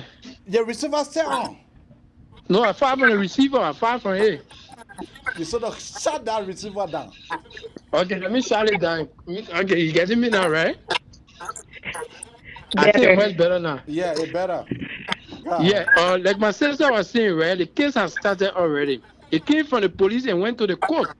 And then when it went to the court, the judge charged him already. You already been charged, and you already been charged, and they're saying the sub bitch. Like what my brother is saying again that he's not open the door, man. What my brother is saying that he's not trust the judge. That does not mean to say the case will not be tried, my brother. That trust is his. That brother background is No. That is my perception. I had case there before. I was prosecuted. I was jailed at that place. I mean, we live in the system. We're victim of the system. So when I'm saying things, I'm very empirical of what I say. In 2021, I was jailed. Judge Dudu signed a fake writ of arrest and had me arrested. I was jailed. So I mean, empirically, he's not trustworthy. But not because he's not trustworthy does not mean he will not go ahead. In fact, the case is not a case. It's not Judge Dudu case. It's not the lower court case. It is the state case. It is a crime against the state. So are you telling us that the case have been misplaced? The case has not been misplaced, but I'm telling you empirically, I have observed and I have lived through the victimization of the lower court of the Bourgeois Magisterial Court in 2021. A fake writ of arrest was signed and endorsed by the Bourgeois Magisterial Court, and I had me arrested. It was later when I had my lawyer, I got released, and I filed lawsuit against the man who took me to that court, Judge Dudu Court. You hear famous Judge Dudu Court, you should be afraid. Is it and George Tama or how they call it in Logan Town? That's Tamako. But again, Tamakot. So again, so this is Liberia. It does not mean if Judge Dudu is corrupt, the case will be compromised. It will not be compromised because it is a case that is above him. Okay. All right. You can keep your call coming now. You can keep your call coming out on 763-283-6903. Or you can better call us on 215-266-6509. Maybe there's a feedback somewhere. Yeah, the feedback is coming from Taros. Yeah, so Tamandra, tell us. So where in case the case does not go your way, I know your will is to see the Lucas, our missionary, Ben jail sentence. I know that's a plea, and I know that you as advocates, that's what you are advocating for. But you hear him, you hear from him, though he said that he is innocent. This Well, man, there are too many inconsistencies in his explanation of what happened. Again, we want the trier because the trier will be able to lay it out blank for us, and everything he says and do will be in accordance with the law. We know that he will testify, or he will speak to the Liberian people under oath in fear of perjury. So I honestly, bottom line, do not believe what he said, and we're waiting. However, going back to what I was saying before the first caller called, um, you are right, and people are right for doubting, right? Parents or guardians of the victims. Because too many times people have advocated for certain people and they go behind the door and they withdraw the kids and talk it the family way. Too many times things have happened and these cases don't even get to see the light of day because of the same parents or family members or that person's prominence within the community. But this time around, it will not happen. This right here will not happen. That Lucas can osa, that Lucas we will deal with. We're not gonna sit and let it happen. This case will not be withdrawn. This case will be tried and tested. That's why we want the trial to start. So there is no loophole that the people can take advantage of. So no matter how long Jessica stays in the hospital, we need to understand that her healing process is gradual. It's a process. She's not just going to get all right today and just everything is okay. No, it's going to take time for her to get there. And while she is getting there, we know that we have a date for trial. We know that we have already started the trial, so he cannot escape it for no reason. This is a state crime, and because it's a state crime, it cannot be talked the family way. They can't sweep it under the rug. They can't take it from the police station and say, we're carrying it home, we're going to talk about it. It's not going to happen. Again, if it doesn't go our way or the Liberian people way, which is seeking justice, because we still need to understand the facts. What we have, all the evidences we have right now, they're circumstantial until they're accepted, and marked in the code of competent jurisdiction. Except the judge accept those evidences and say, yeah, these are exhibits. They're all circumstantial, and we're just in the court right now of public opinion. So unless we get the facts, unless a ruling has been made, we're not going to draw conclusions. We're going to wait and see what happens. But in the court of public opinion, I do not care how you twist it, turn it, lift it, or drop it down. No man, no woman has the right to slaughter another human being. Period. Nobody. Assault is not the answer. Violence is not the answer. No matter how it turns out, I know for a fact that Lucas would not get away. He would not get away from what he did. He will not get away because it's glaring. And that's why we're praying for Jessica to get better. That's why we need to put our hands around her so that she can get the treatment that she needs, that she can recover. But the officer are guarding this brother Lucas' property more than they should be protecting the girl. Why do you think that is happening? Well, because this is Liberia. It's happening because that's Liberia right there for you. That's Liberia where the system doesn't work for all. That's Liberia where social justice is not justice.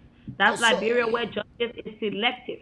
So that's Liberia right there, as you stated. So that is Liberia that you think that this man here, this murderer, this Lucas brother, this brother will be tried. Do you think so? Do you really think so? That is why we're doing what we're doing. That's why we cannot stop. That's why we need to keep sharing light onto it. Even if we're hopeless that we will get justice, we must keep trying. We need to keep talking about it. We need to keep addressing it so that way they know that we're not stupid, that we're following, that we have them on the record. so they know that we know what we want as Liberians. Okay.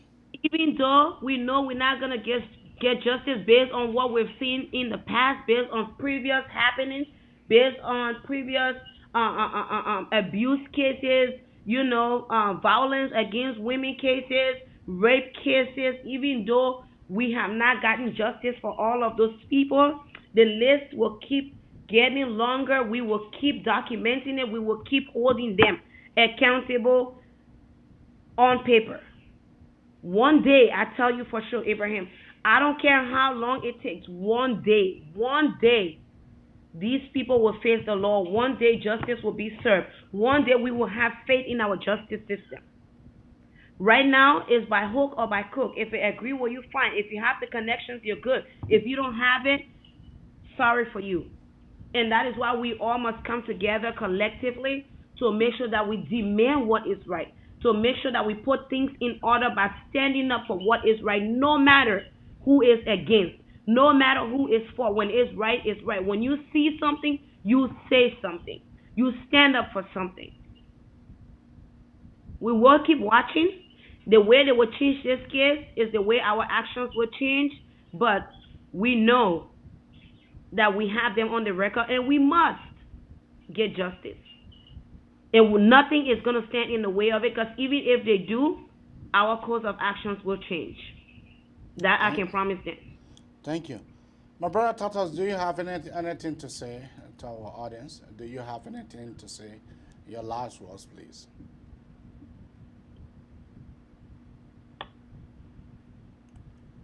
Tatas.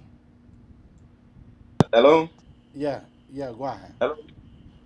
Yeah, So I think we need to mount pressure on the government to pressure them more to hold them accountable, to ensuring that Lucas, faces state trial, and that even though we are advocating that Lucas faces state trial, that Jessica should also be catered to, because, I mean, for God's sake, the Ministry of Gender, Children and Social Protection has a statutory mandate and statutory budget to supporting victims of repressive human rights related violations.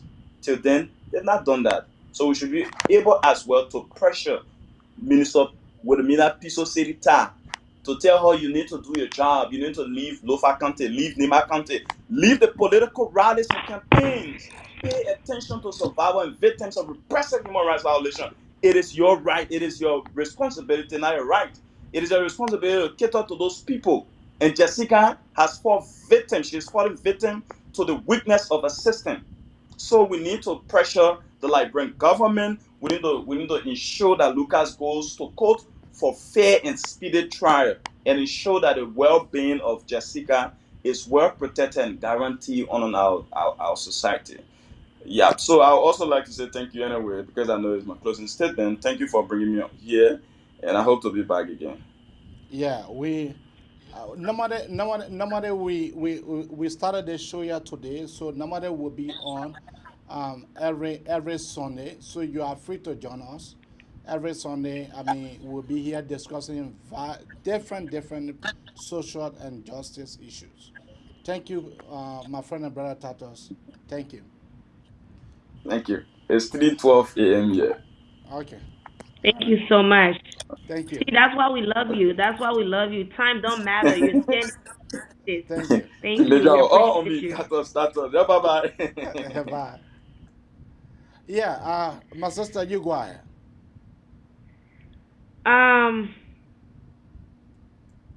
Maybe I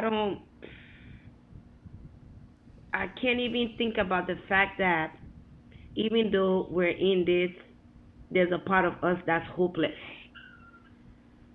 There's that tiny fear that it might not go the way we want. And that is because we're accustomed to things being swept under the rug in our country. And that is because nobody cares.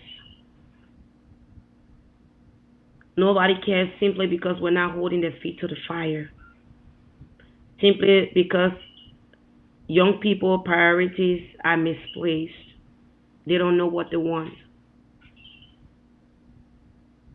And I hope and pray that this will not be one of those cases that we've already dealt with and nothing comes from other areas.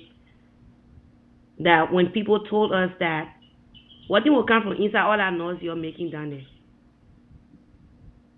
That these same people will come back and say, I told you nothing will come from inside here. We demand justice. We must stand up for justice, AB. The country we find ourselves, our homeland, is not going to get better if we don't get better as a people. We need to get better as a people.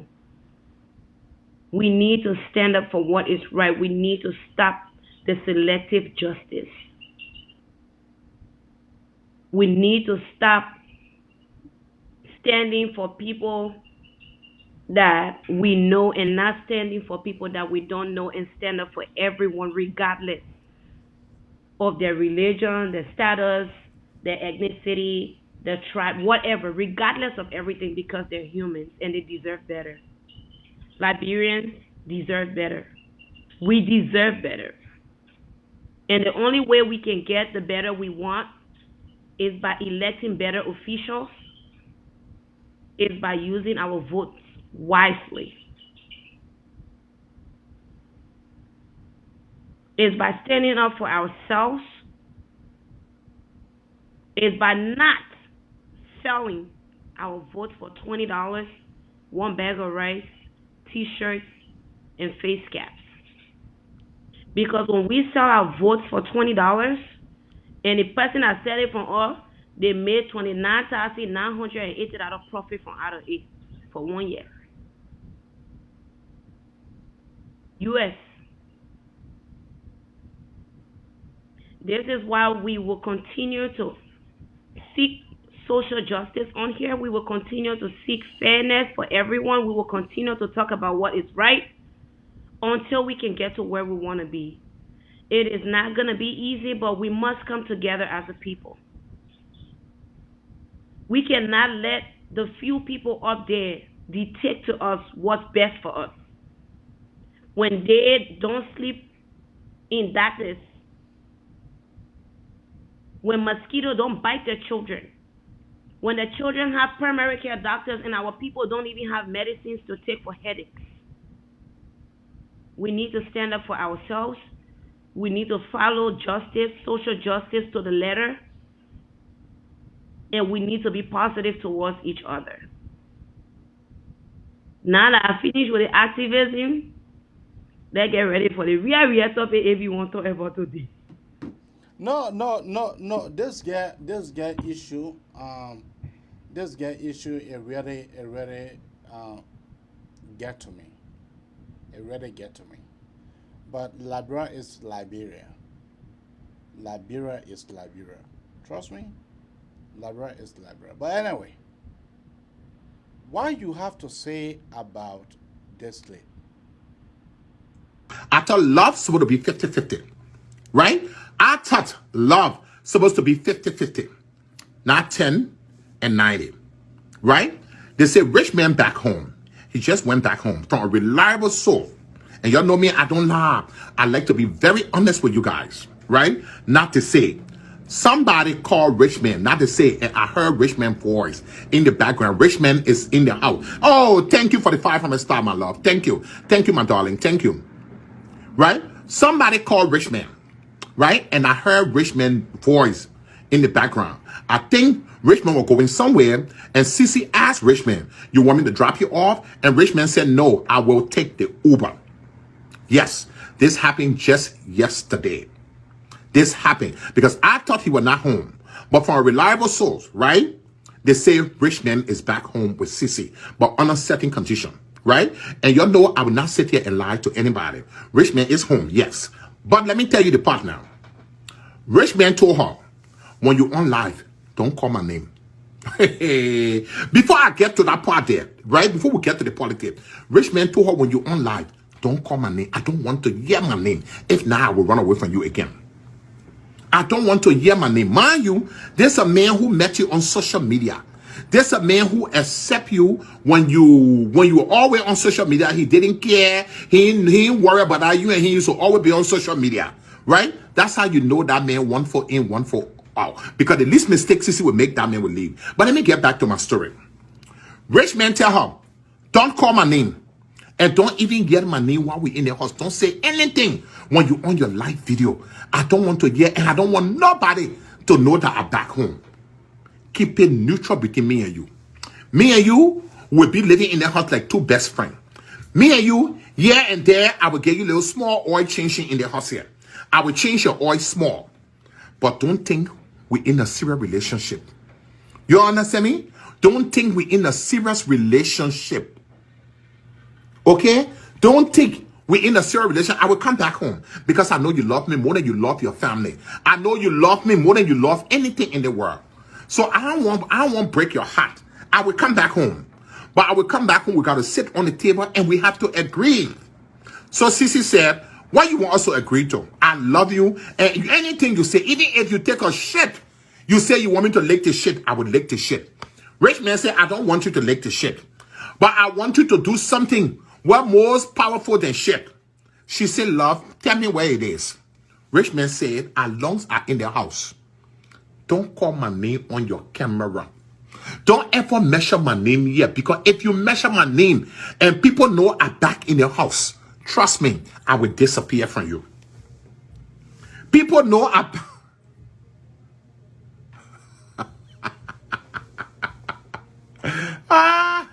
Yeah, so my sister, so what do you have to say about the whole Tamandra, talk to us.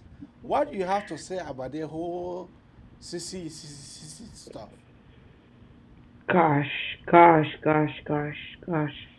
When is this gonna be over? Why are we even still having a conversation about Cece? Cece shot herself in the leg. She's still recuperating from her downfall. She did what she did to herself, you know. And to be honest with you, I'm I'm scared to say that I believe Robert, you know, just because that's her our Betty, our friend. So you know, who's that body saying this? So what am I supposed to say? But I don't know. But we all knew it was gonna happen anyways. You know, we knew she was going to get him to come back, and at least Richmond. I don't know whether he playing her for the second time because the baby man said they better move. She not move the better, so she get better for him again. So he get no dealing with her.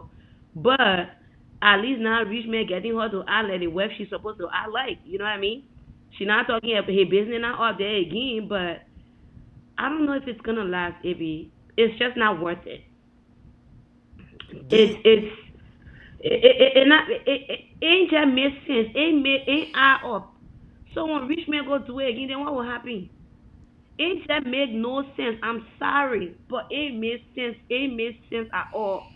You know, her priorities are misplaced. The thing that she's all focused on, she can't focus on it. The thing that she's all focused on, I think she focus on. But at least we know now that Richmond who, but we'll never see Richmond who like they will not carry him to Taco Bell again and feed him.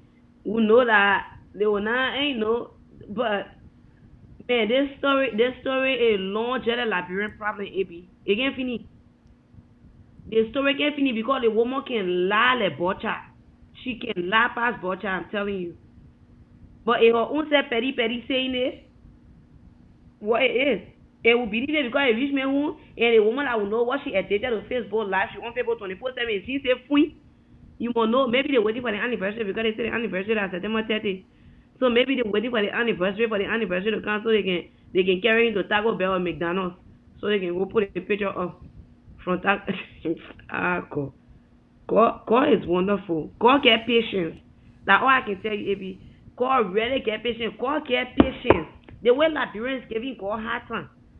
The way they giving God hard time, and he's still just looking at all, just doing it to ourselves. He really does have patience. But at the end of the day, I wish Cece the best. I hope she can change her ways for her own self betterment. I hope she can focus on her self-esteem and herself because that's the same thing that get Jessica into the problem that she in today. When you not let yourself, woman, you let teenage and you let men more than you. So long you don't value yourself, that's what happened. The disgrace and the shame Sissy now go through in the place here, and she still get a face to appear on social media and talk and cause Liberian women there. That shame there is not from around here. She gets special place. I know with who, but the shame, the way she shameless, the way dog, I know that dog like cat. That what he can lick their face in that. That one, the thing I get. I'm brave and I get it. And I get it. Who tell you rolling? That Taco Bell they can rich man, yeah? The rich man I get cat so she can black the cat. What you mean she can go there? Obviously she can go. Obviously can go eat tacos. But anyways, it is what it is. That her best friend say it. As far as I know, rich man doesn't have any dealing with Stardust no more. Stardust said the better sport. And I don't know whether because she was crying for rich man left her and went back home to CC. But rich man definitely was gonna go back home. CC get all rich man people in it. And rich man not made enough to say a loss. And he still gotta be grateful because CC brought here, even though they both use each other and are a destiny helper.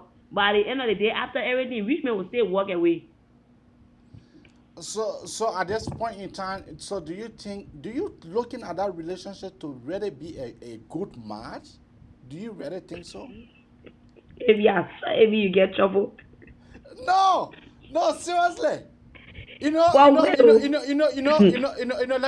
me tell you something. Let me say something here. Sissy had an accident back. Mm-hmm.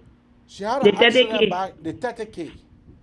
Now the 30K that she went to Liberia with, that how can she manage to meet rich men?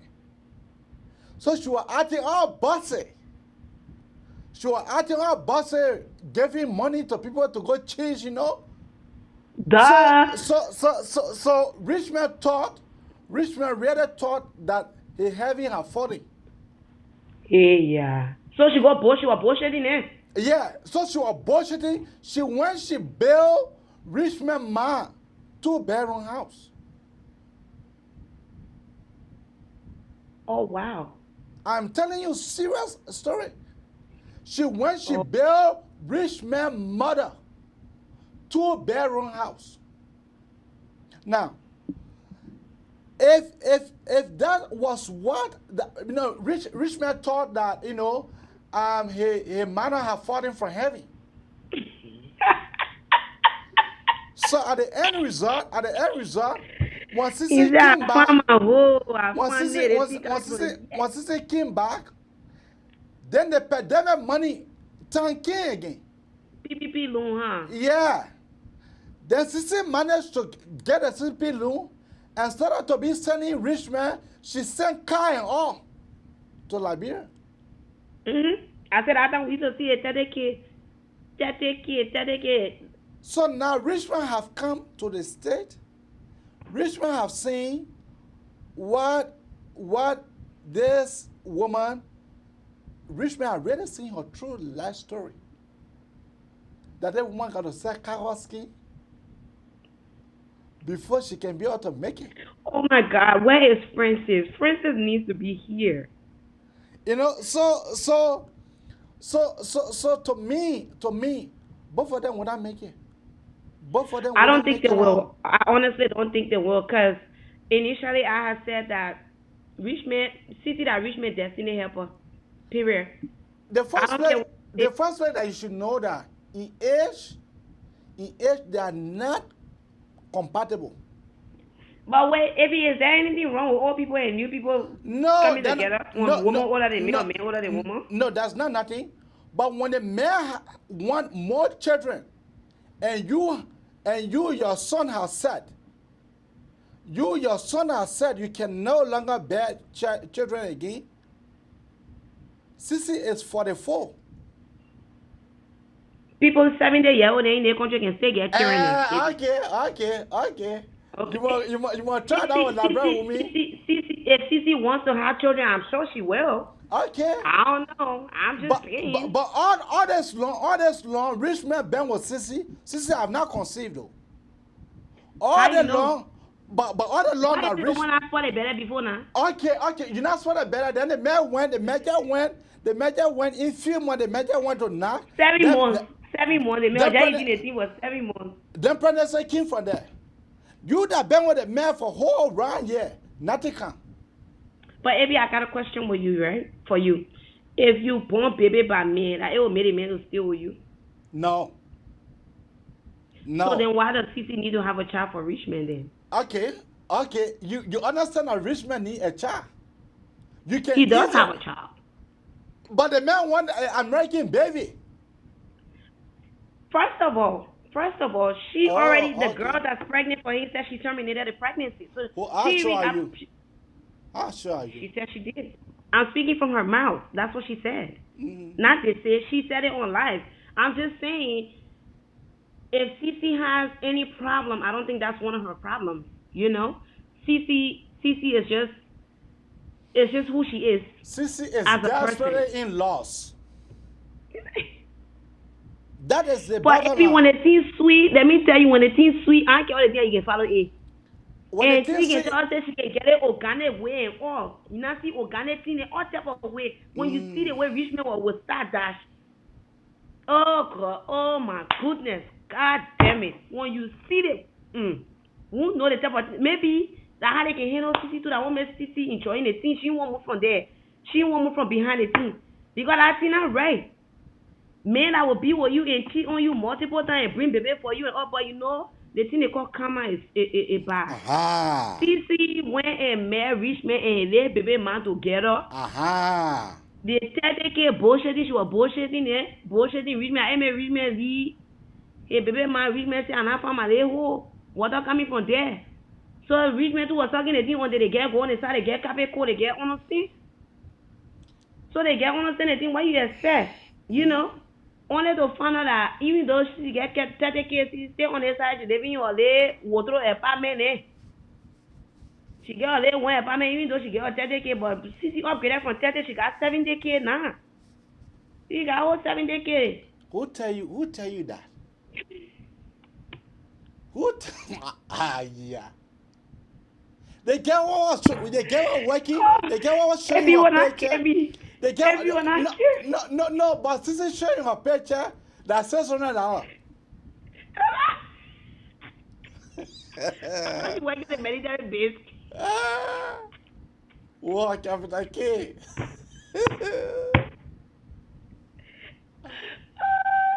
Be nice. Be nice. That was something right now. Like, keep it on there. She get all this 70,000. She can't go buy a new house. The place she sort of buy a new house, that was the time that she received the 30K. She sort of put 10K down for the house down payment, and then she be able to move on, to go to hire a lawyer for, you know that Sissy children, for Sissy to go to see her own children. For Sissy to go to see her own children, she got to pass through law and all kind of nyama stuff.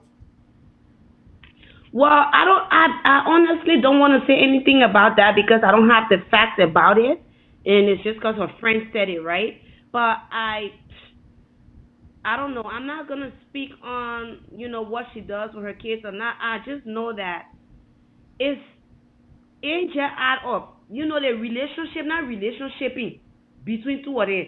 You can tell the connection is not there. The vibe is not there. The hey man, how you gonna call it thing?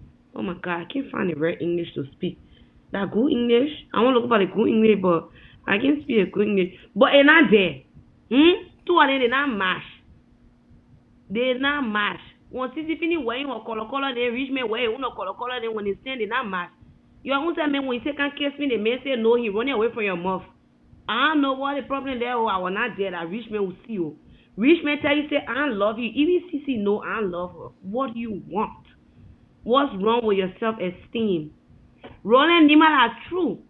Cece had no business to go wax rich man. You call that rich man, then you open your phone for they get to wax between your legs. What kind of trouble that? Rich men know what they call waxing. They probably using a razor blade before you can go bring wax blade inside there. Eh? You know what I mean? For different women to be waxing your teeth, touching it, all type of way the teeth stand and they get clean on the teeth problem count. Problem spot down, my people. Yeah. Evie, be nice. No, I'm nice. I'm nice. But the thing about it is that Sissy love for her own trouble. Absolutely. Sissy love for her definitely. own trouble. Look, when your Christmas will be good, you can know from the Eve, yeah?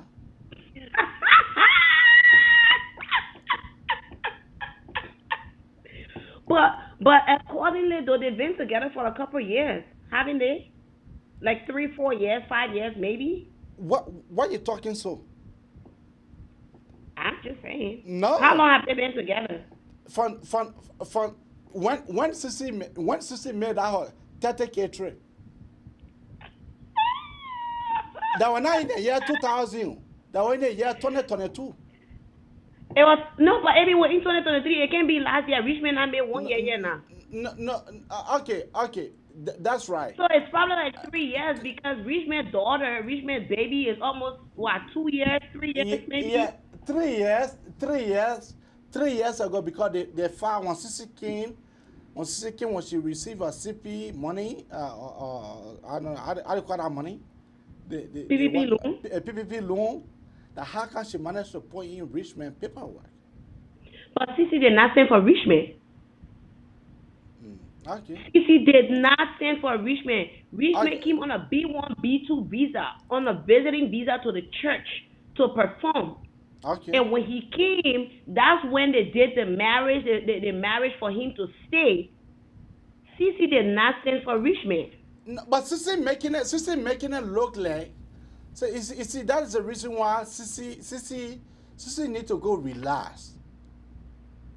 That's what I said here the last time. Sissy need to go to psychiatrist for them to be able to check her because she making it look like she the one sent for the brother.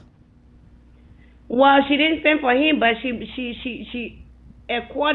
not according to her, but in her mind she's keeping him here because she did the marriage. They got married and he changed his status.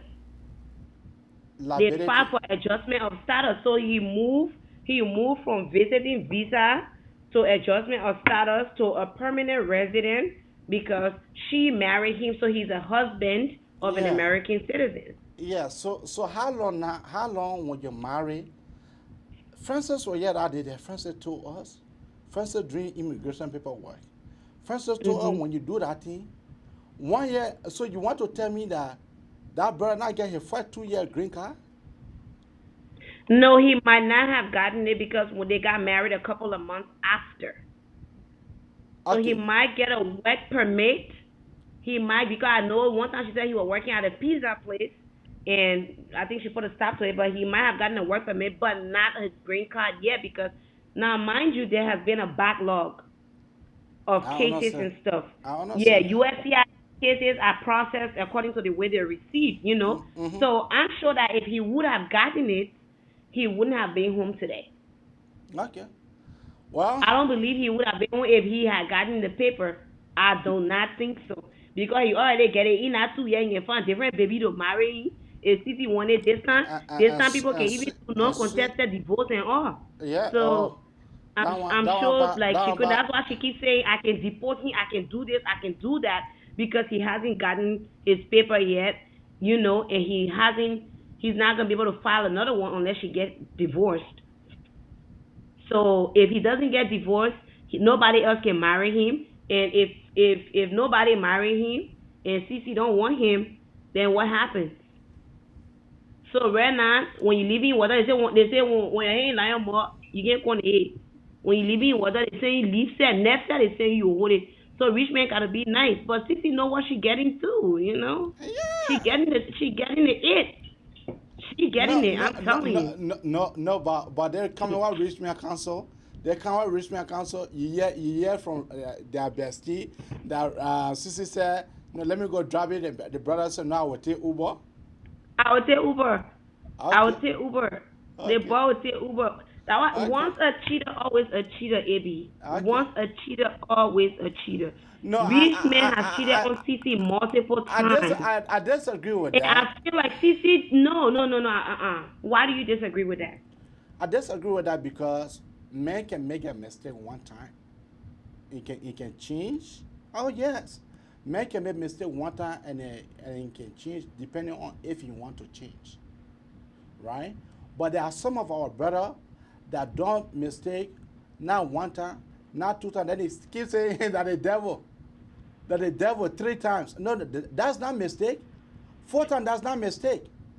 That is intentional. All right. So with that, you think somebody that has done that to CC, bring baby and all, you think that person will ever change, no matter how long it takes? So to me, that Sissy giving herself a hard time. Rich man not giving herself a hard time. Rich man not giving herself a hard time. That Sissy giving herself a hard time. She deserves better. Let's be honest, AB. She deserves better. And I hope she has that friendship circle that would let her know that she deserves better. She needs to love herself. She needs to build her self-esteem. She needs to know that what I want, I deserve way more than I'm getting. I think she needs to understand that. And once she gets that together, nobody will do her the way they do her, and she will still run back to them. Not a full-grown man, AB, in the street, and you parking around looking for them. Tell me something. Make that make sense. Make that make sense. How did man will not play fun out of you? No, but once a cheater is always a cheater. I believe that he will always cheat. He always will do that. And where are you calling from? Hey, Abby. This is Ami calling from Texas. Ami, go ahead, Ami.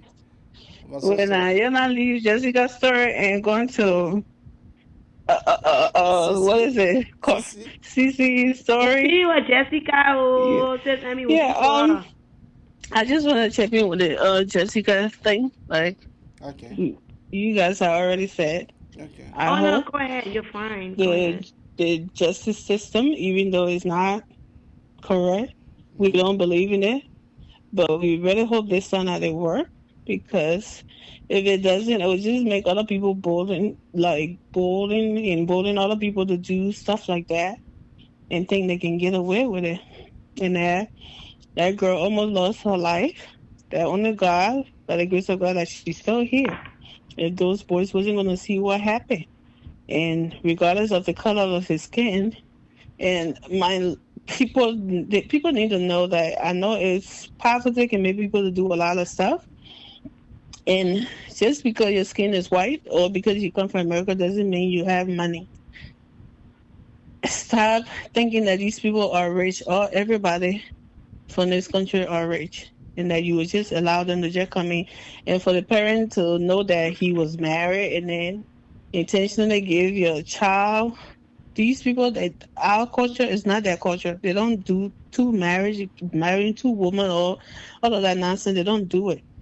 So there was something about this man, but they just didn't pick it up, the red flags, because that way me, he get money. Right? I know, right? So yeah, and they need to get away from that mentality. Not everybody with white skin are good people or they have money. So I'm really glad that she's still alive and she can tell her story. And he wasn't, because if that girl was gonna die, somehow this man's story was going to be somehow believable, and he could have gotten away with what he did. It's all the fake men of God and women of God, and it's not just in Africa alone. It's everywhere, all over the world now. So we need to be very, very careful. Our people are very vulnerable because of poverty, and I hope this story, it bring, open some people's eyes, or everybody's eyes, that to be careful, not with just people from back home, but all over the world, regardless of the color of your skin, right? Because every human, the world is evil these days. Everybody, you have to be careful, be aware of your surroundings and people that you interact with. So I really hope and pray that he really, really facing the law, and he paid for what he did, and not go free or not something. Thank you. And with this CC Mente thing, I don't know the story. I'm not on Facebook. I'm Tell not us. in a drama. Tell us what you think. Yeah, I'm gonna come from somewhere else because I heard on YouTube somebody was talking about this, and I was kind of Hold on a minute. Hold on.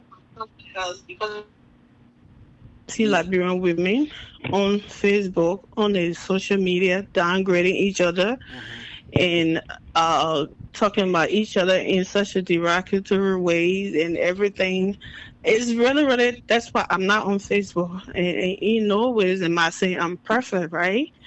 But it's really, really, it's not helping our people. Can just look at people, oh, Liberian women are not this, they just did, they just that. Yeah. And I'm like, okay, it depends on the Liberian woman. You know, do not put me in that box because you know nothing about me.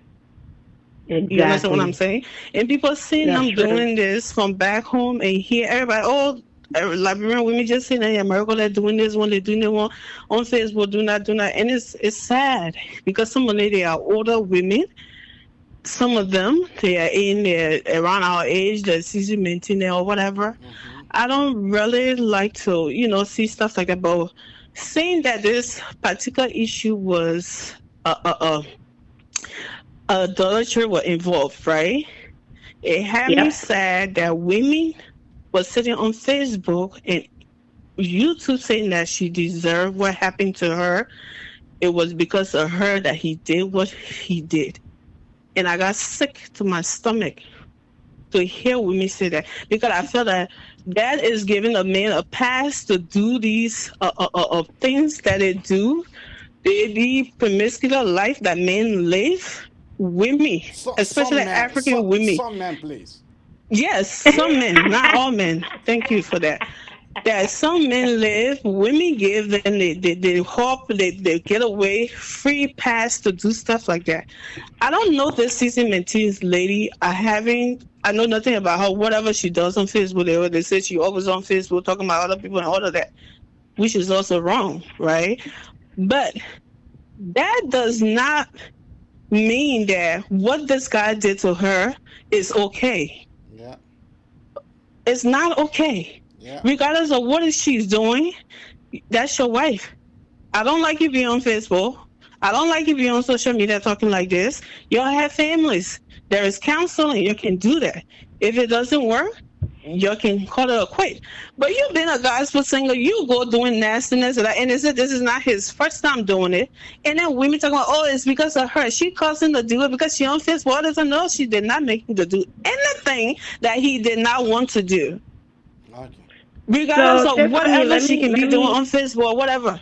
That's her. And people should deal with her because of what she has done. Not put what he has done on her. I felt that I was very, very sick in my stomach when I hear women saying stuff like that about another woman. Saying that, oh, she made him cheat. No woman made a man cheat. He did it because he wants to do it. Okay. And any woman that cheat, they'll do it because they want to do it. Nobody can make you to do anything. We have another. So I need to let me just end. People, her. so it's. I mean, whatever she has done, people need to handle it. The way handle her for that, and start thinking that she pushed him into doing this. Man supposed to be a gospel singer, and he did whatever he did. That's his own cross. He should carry it, and nobody should be saying that she made him to do it. That's the part I just don't want to agree to. Thank you. And I don't know the full story. It's just that I will speak to. Please. Okay, hold on. Yeah, okay. Can you hear? No, she cannot hear you. Oh my God. Who does Sam want to talk to me? Yeah, okay. Tamandra, Can so you hear me, just put yourself on mute and be able to put your receiver on and listen to Tamandra questions, and then from there you can be able to answer. Okay. No, I just wanted to. Go ahead.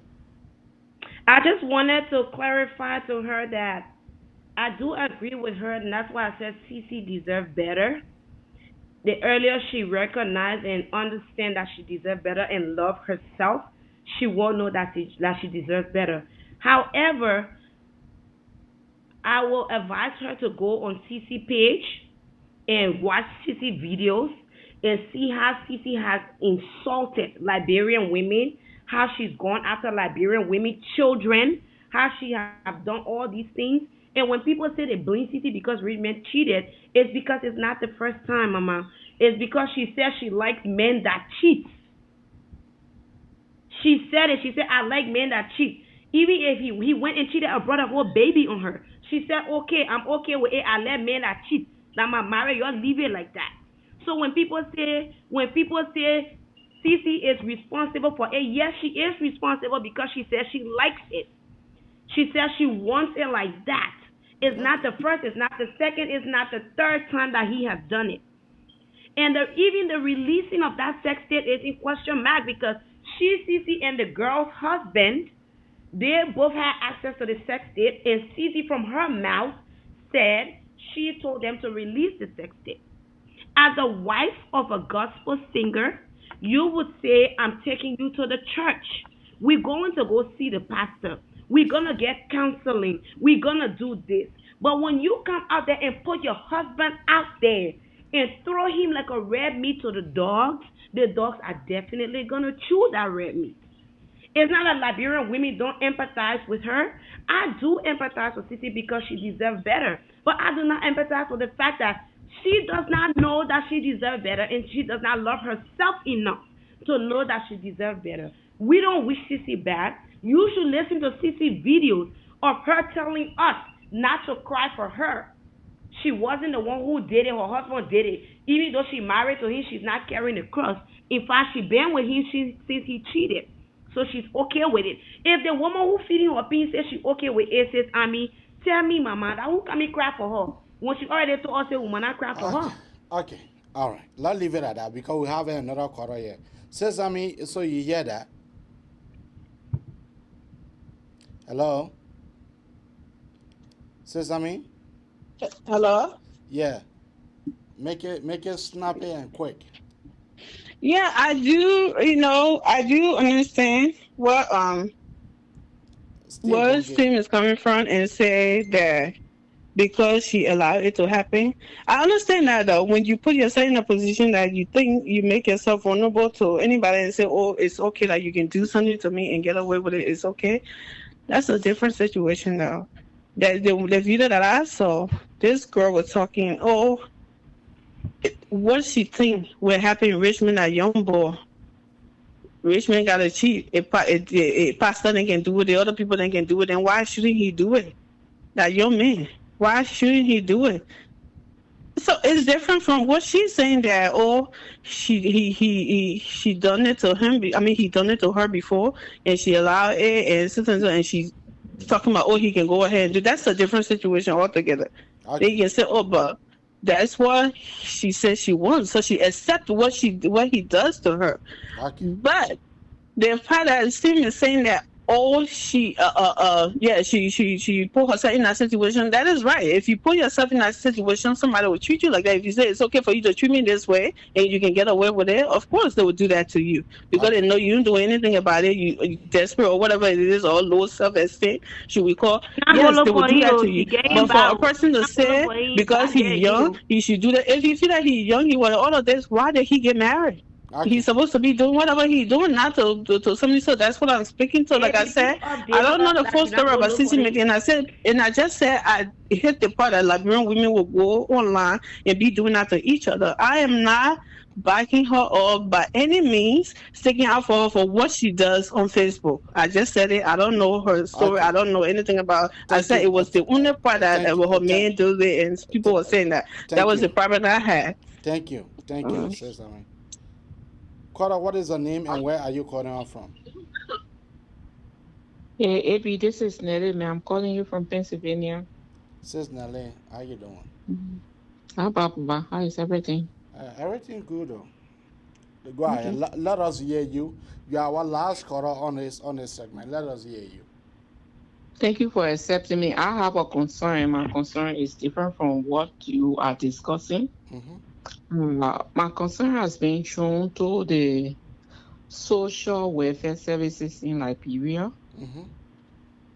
Actually, Liberians abroad need to pay a little bit attention to the social welfare services. Like how? We have, thank you. We have the Ministry of Health and Social Welfare. Mm-hmm. The working in. I work with the Ministry of Health when I was there, so I know a little bit of it. Mm-hmm. Fortunately for me, when I came here, I went into social services. I did social work, I mean. So now I take interest into social services. So I try to like ask more questions about social services back home. No social services. There is no social services, I don't know, activity or whatever you call in Liberia. For example, I try asking friends. There are friends that you see, they say, oh, I'm doing mental health training, I'm doing this and that. Then you kind of like asking, in the Ministry of Health or the social welfare area, do we have department for individual with intellectual and developmental disability? They be like, we don't know what you mean. In the sanctum, do we have department for children and family? No, they don't have it. Do we have department for people living with autism? They don't have it. And this is why you see all of these people all in the street. I'm not even talking the mental health. They will just talk about the mental health. The most important thing they want in it is the training and get it better. You know, but I'm telling you, it's not easy. We actually, Liberian abroad, especially social worker. In fact, let me tell you one thing. Only sociology they're teaching at a undergraduate level in Liberia, they don't have no social work, no university teaching social work in No, Liberia. no university teaching ABA, applied behavior Yes. analyst. Yes, No and so let's university. talk about social work, which is so this is serious. I mean, serious. Like we are talking about social services on Amy, Sunday. please tell her On when you Sundays now, I really want us to pay some you got attention to it. Maybe a we'll get program for some social work. information. I heard the administration fewer people abroad here to do social work, but you don't. Some of us try to identify with them to see if we can. You know how some little basic talk you cannot even find one person. One person will not come out to say, I'm a social worker that was trained. So the social welfare services in no country will live peacefully without those, services. Is very, very bad. I think that is my concern. I just thought of bringing that forward this Okay, evening. okay. Still saying that you should put yourself on mute and listen to the show. She want to say something. Okay, I'm turning to the show now. Still go ahead. Um, Nelly, I don't know whether that's his or mine, but whatever it is. I just wanted to let you know that universities and colleges are offering social work. However, because of the educational system in Liberia, the people can't even differentiate the social work from the sociology. And we can't even hold them accountable because the people join Ministry of Health and Social Welfare. Together? And when you check the budget, nothing in it for social welfare. Absolutely nothing. Our people, our people are not accustomed to getting treated for mental health. I tell people that the whole country is traumatized. The whole country is suffering from PTSD. Since the war, we have not had a massive rehabilitation. People just did the disarmament thing. They go sell a gun for 175. They move from there. They finish. A whole lot of people are suffering from mental issues in that country. People are so tensed. And definitely, you are right. They do not have those departments. They do have social workers, though. I will tell you, universities and colleges graduate social workers. They do graduate them, but they don't have jobs. My sister, my baby sister, did social work at the United Methodist University. So they do have social workers, but they don't have jobs. So if non-governmental organizations do not employ these people, they go to school and go back to self. Because our priorities are not straight in the country, Manelli. It's not. We don't know what we want. There's nothing for mental health. Nothing from our government. If you get it, it will probably be 20,000 in the budget now. That every dollar they don't fight for. What can 20,000 do to a country of 5+ million people to combat and fight mental health? It's so bad to the point where when you have autistic children, there's nowhere to diagnose them. People would say that witch. When you have people that suffer from developmental disability, that witch. Where in Liberia have you ever gone and saw a parking for disabled people? Where? Maybe the last time I went there, it was not there. Maybe they not put it there behind me. But they don't have it. And this is why we all must come together as Liberians to demand what is right. To talk about what we feel is wrong with the system, to keep talking and talking and talking. And also telling our people that they deserve better, that they should vote right. That they should hold their leaders accountable. Because when we hold our leaders accountable for these things, we get to have closure. We get to know what's going on. We get to demand more of them. Because all they do in that place is eat money. That's all they do. But at the end of the day, these are things that we cannot wait for politicians to do for us. We have to stand up for ourselves. That is my song that I sing every single day. Say something, see something, say something, stand up for what is right. This is not political. We cannot even politicize this, even though the government is responsible for the Ministry of Health and Social Welfare. Ain't no social welfare in Liberia. I'm sorry. No social welfare to that place. Absolutely not. Okay. When your child autistic, you deal with it. That's if you know they got autism.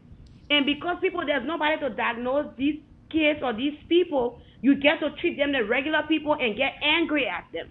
Because you don't know what their problems are. You can't offer them the support that they need.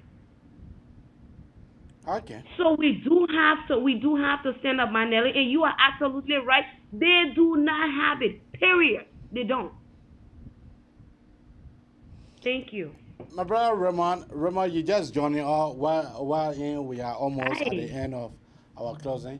So I guess that you've been listening to us. So drop your one or two that you have to say. You are muted. First, I must commend you and my sister Stan for having such a wonderful discussion tonight. And I'm excited that we could raise such a concern and talk to our people about such issues that are happening in our society. But honestly, I just joined and I saw you guys on the show, so I thought I should come on. I didn't know you were at the closure of the show. But more I like is to commend you guys for having such a fruitful show and the issue being discussed. I think this is something that we need to elevate and raise a lot of awareness about. Because the truth of the matter is, awareness and understanding of the issues helps to solve the issues. When you can raise awareness of the issue, when people do not know what the issues are, they become vulnerable. Knowledge is power. And not everybody have access to information and clear understanding about the issues. And so sometimes people become the victims only because they lack the understanding, the full understanding of the context of the matter. So with such a platform throwing light on these issues, we'll be victims, get some understanding, and they're able to read some signs and realize these are certain risks, and they're able to avoid it. But I can't go much in depth because I don't know all that you said and how the discussion went. But I mean, I'm just here to commend the both of you. I think this is a fruitful discussion tonight. I mean, we plan on Steve and myself. We plan on coming here every Sunday and be able to discuss social justice issues. Not to do with politics, but issues that affect our brothers and sisters' daily life.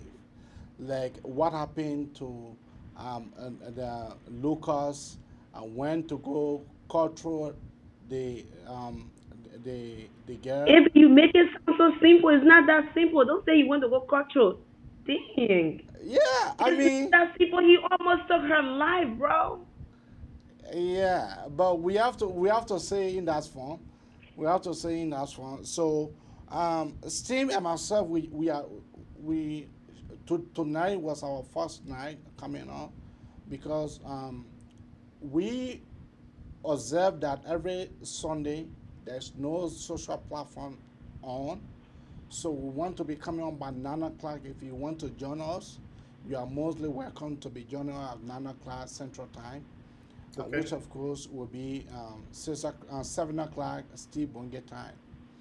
So we will be here to be discussing a lot of social issue that are affecting our brothers and sisters from back home, issue that are surrounding our sister then in the United States. So we'll be discussing a lot of social issue. So that's the reason why me and Steve we have come on. We're actually three Tatos joined us, but Tato left. He joined us from Liberia. And Steve, you want to throw light on your show? Then No, then pretty let, much let you've said everything. The only thing I don't know. Raymond, you can gossip. You let cheese. You won't give me cheese? Then you can send me in my inbox.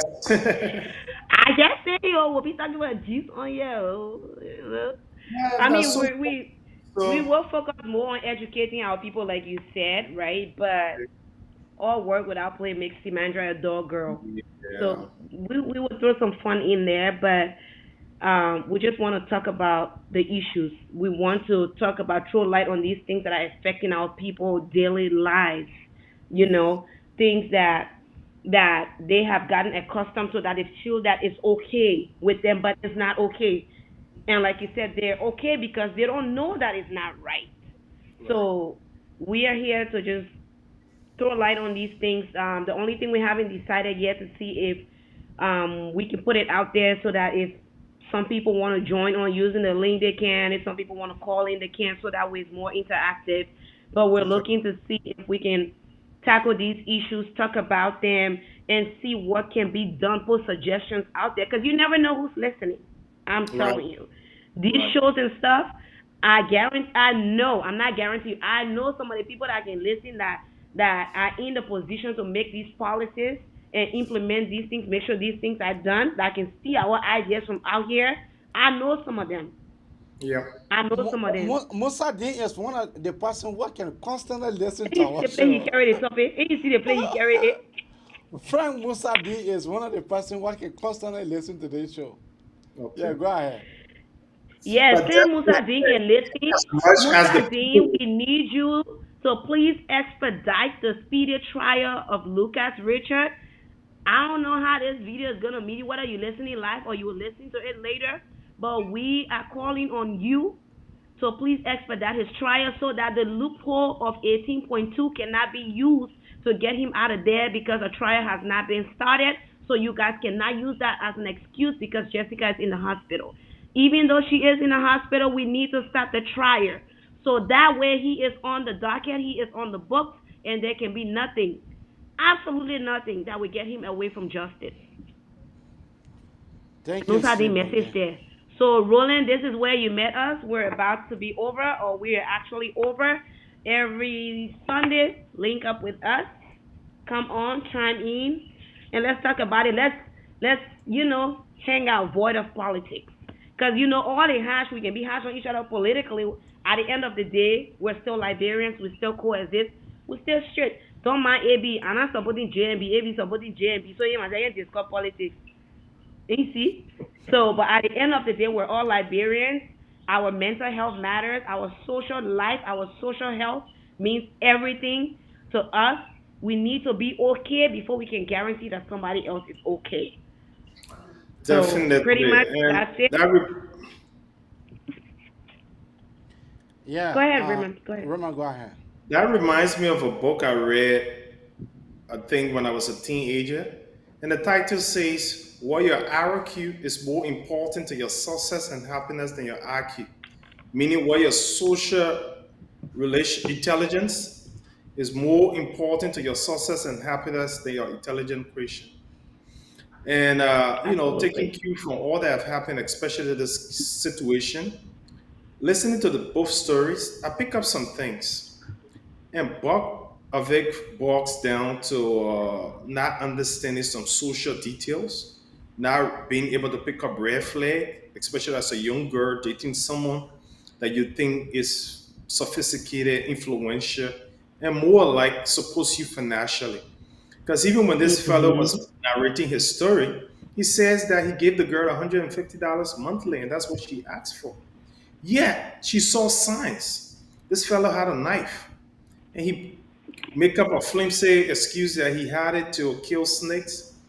And there were many red flags. Driving into isolated places, he wanted to talk to her, but yet she was still vulnerable. And I think there's a lot of things we need to talk about. And we've seen some of our sister found dead in isolated places. We don't know how those stories went about.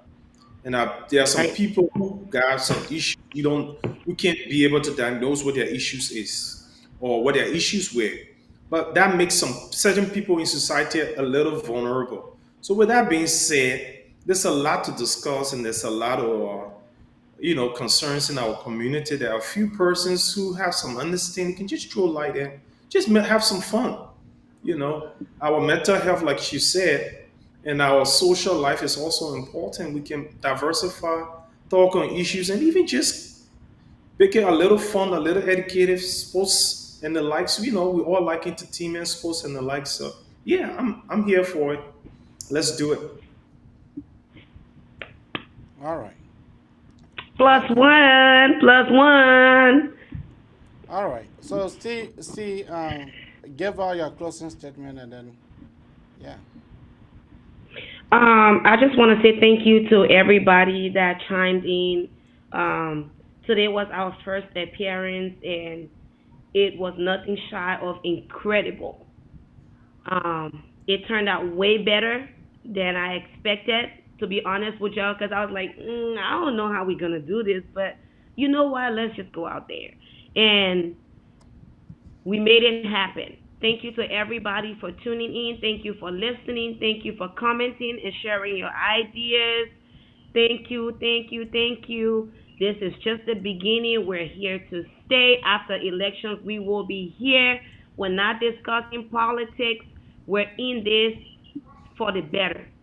If you feel like you have information about social issues, social justice, if you have a topic you want us to discuss, send me a message, inbox me, inbox AB. We will get to it and we will find a way to talk about it.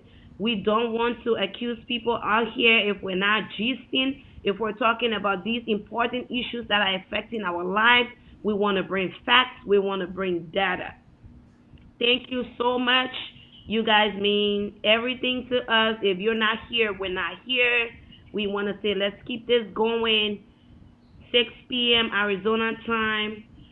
You guys don't have daylight saving time anymore. So 8 p.m. What? Is it 8 p.m. AB Uh, Eastern time? that will be 9 p.m. here will be 10 p.m. Eastern time. So, Oh, so you're not even Eastern time. Okay. no, So 10 Central. p.m. 10 p.m. Eastern time, 6 p.m. Arizona time. We're gonna be here every Sunday evening. Do not hesitate. Do not feel shy to reach out to me. Follow me on all social media platforms at Simbonge, Stimbongay. Send me topics. Let's talk about it. Let's do our social obligation. Rolling update on the orphanage home. Yes, the orphanage home is there. It's almost November for us to come out here and reach out to you guys to make Christmas possible. The kids are there. If you ever want to go there or have somebody that wants to go see the kids, let me know. The information is on my page or get in my inbox. I will give you all the information you need and we can move on from there. But I really do appreciate the opportunity, AB, for us to get this going. Um, and I want to say I'm thankful to you. I wish Francis was here. I miss him today. Cause one more time he can get his fire. Most time he can act like he cool, like be better right. He be blowing, he be biting. when you overload friends, then that time you just come off from nowhere. So I hope he'll be here next Sunday. I know he's gearing up for his trip to Liberia. I hope to see you guys again next Sunday. Thank you so much, guys. It's been great. It's been an honor. Thank you, AB. Thank you. We go now to Raymond. Raymond. Like I said earlier, Liberians, we need to talk. The more we talk about our issues, we're going to find solutions to solve them. And we got too many issues. Sometimes we're all stressed because we have too many issues. Life is about issues. And once a problem is identified, then the next step is to have a solution. And in finding a solution, sometimes it's not an easy fix. Sometimes you have to try one solution.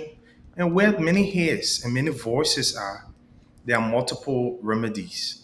And we need to talk as a people. We need to identify what issues need to be resolved, how to resolve them, and even evaluate how we resolve our issues. And we need to connect socially. We need to laugh, joke about issues. So we are a community, we are a people, we are unique in our ways. We have a specific accent, we have some phrases that we use that's unique to us. Let's elevate our culture, let's elevate our oneness. Liberia is all that we have. There are many things that divide us, that find things that unite us. This show has no political boundaries, it has no cultural boundaries, it has no tribal boundaries. Once we are Liberians, when we choose to talk, let us come here and let's have a voice. We all have opinions, we all have perceptions, we all have experiences, we all have concerns. That means there's a place we can gather and have a discussion, and a respectful one, a tolerant one. And this is the show for it. Let's do it, people. Thank you. Thank you. Oh me, oh my lord, oh me, oh, oh me, Timo watching, they won't see us fail. And that's how we'll let to leave you now as our guests come on. Every Sunday by 9 o'clock p.m. we will be here. We'll be here next week, Sunday. By God's willing, we'll be back. Bye-bye for now. Who's watching, they won't see us fail. Give me a chance, let me put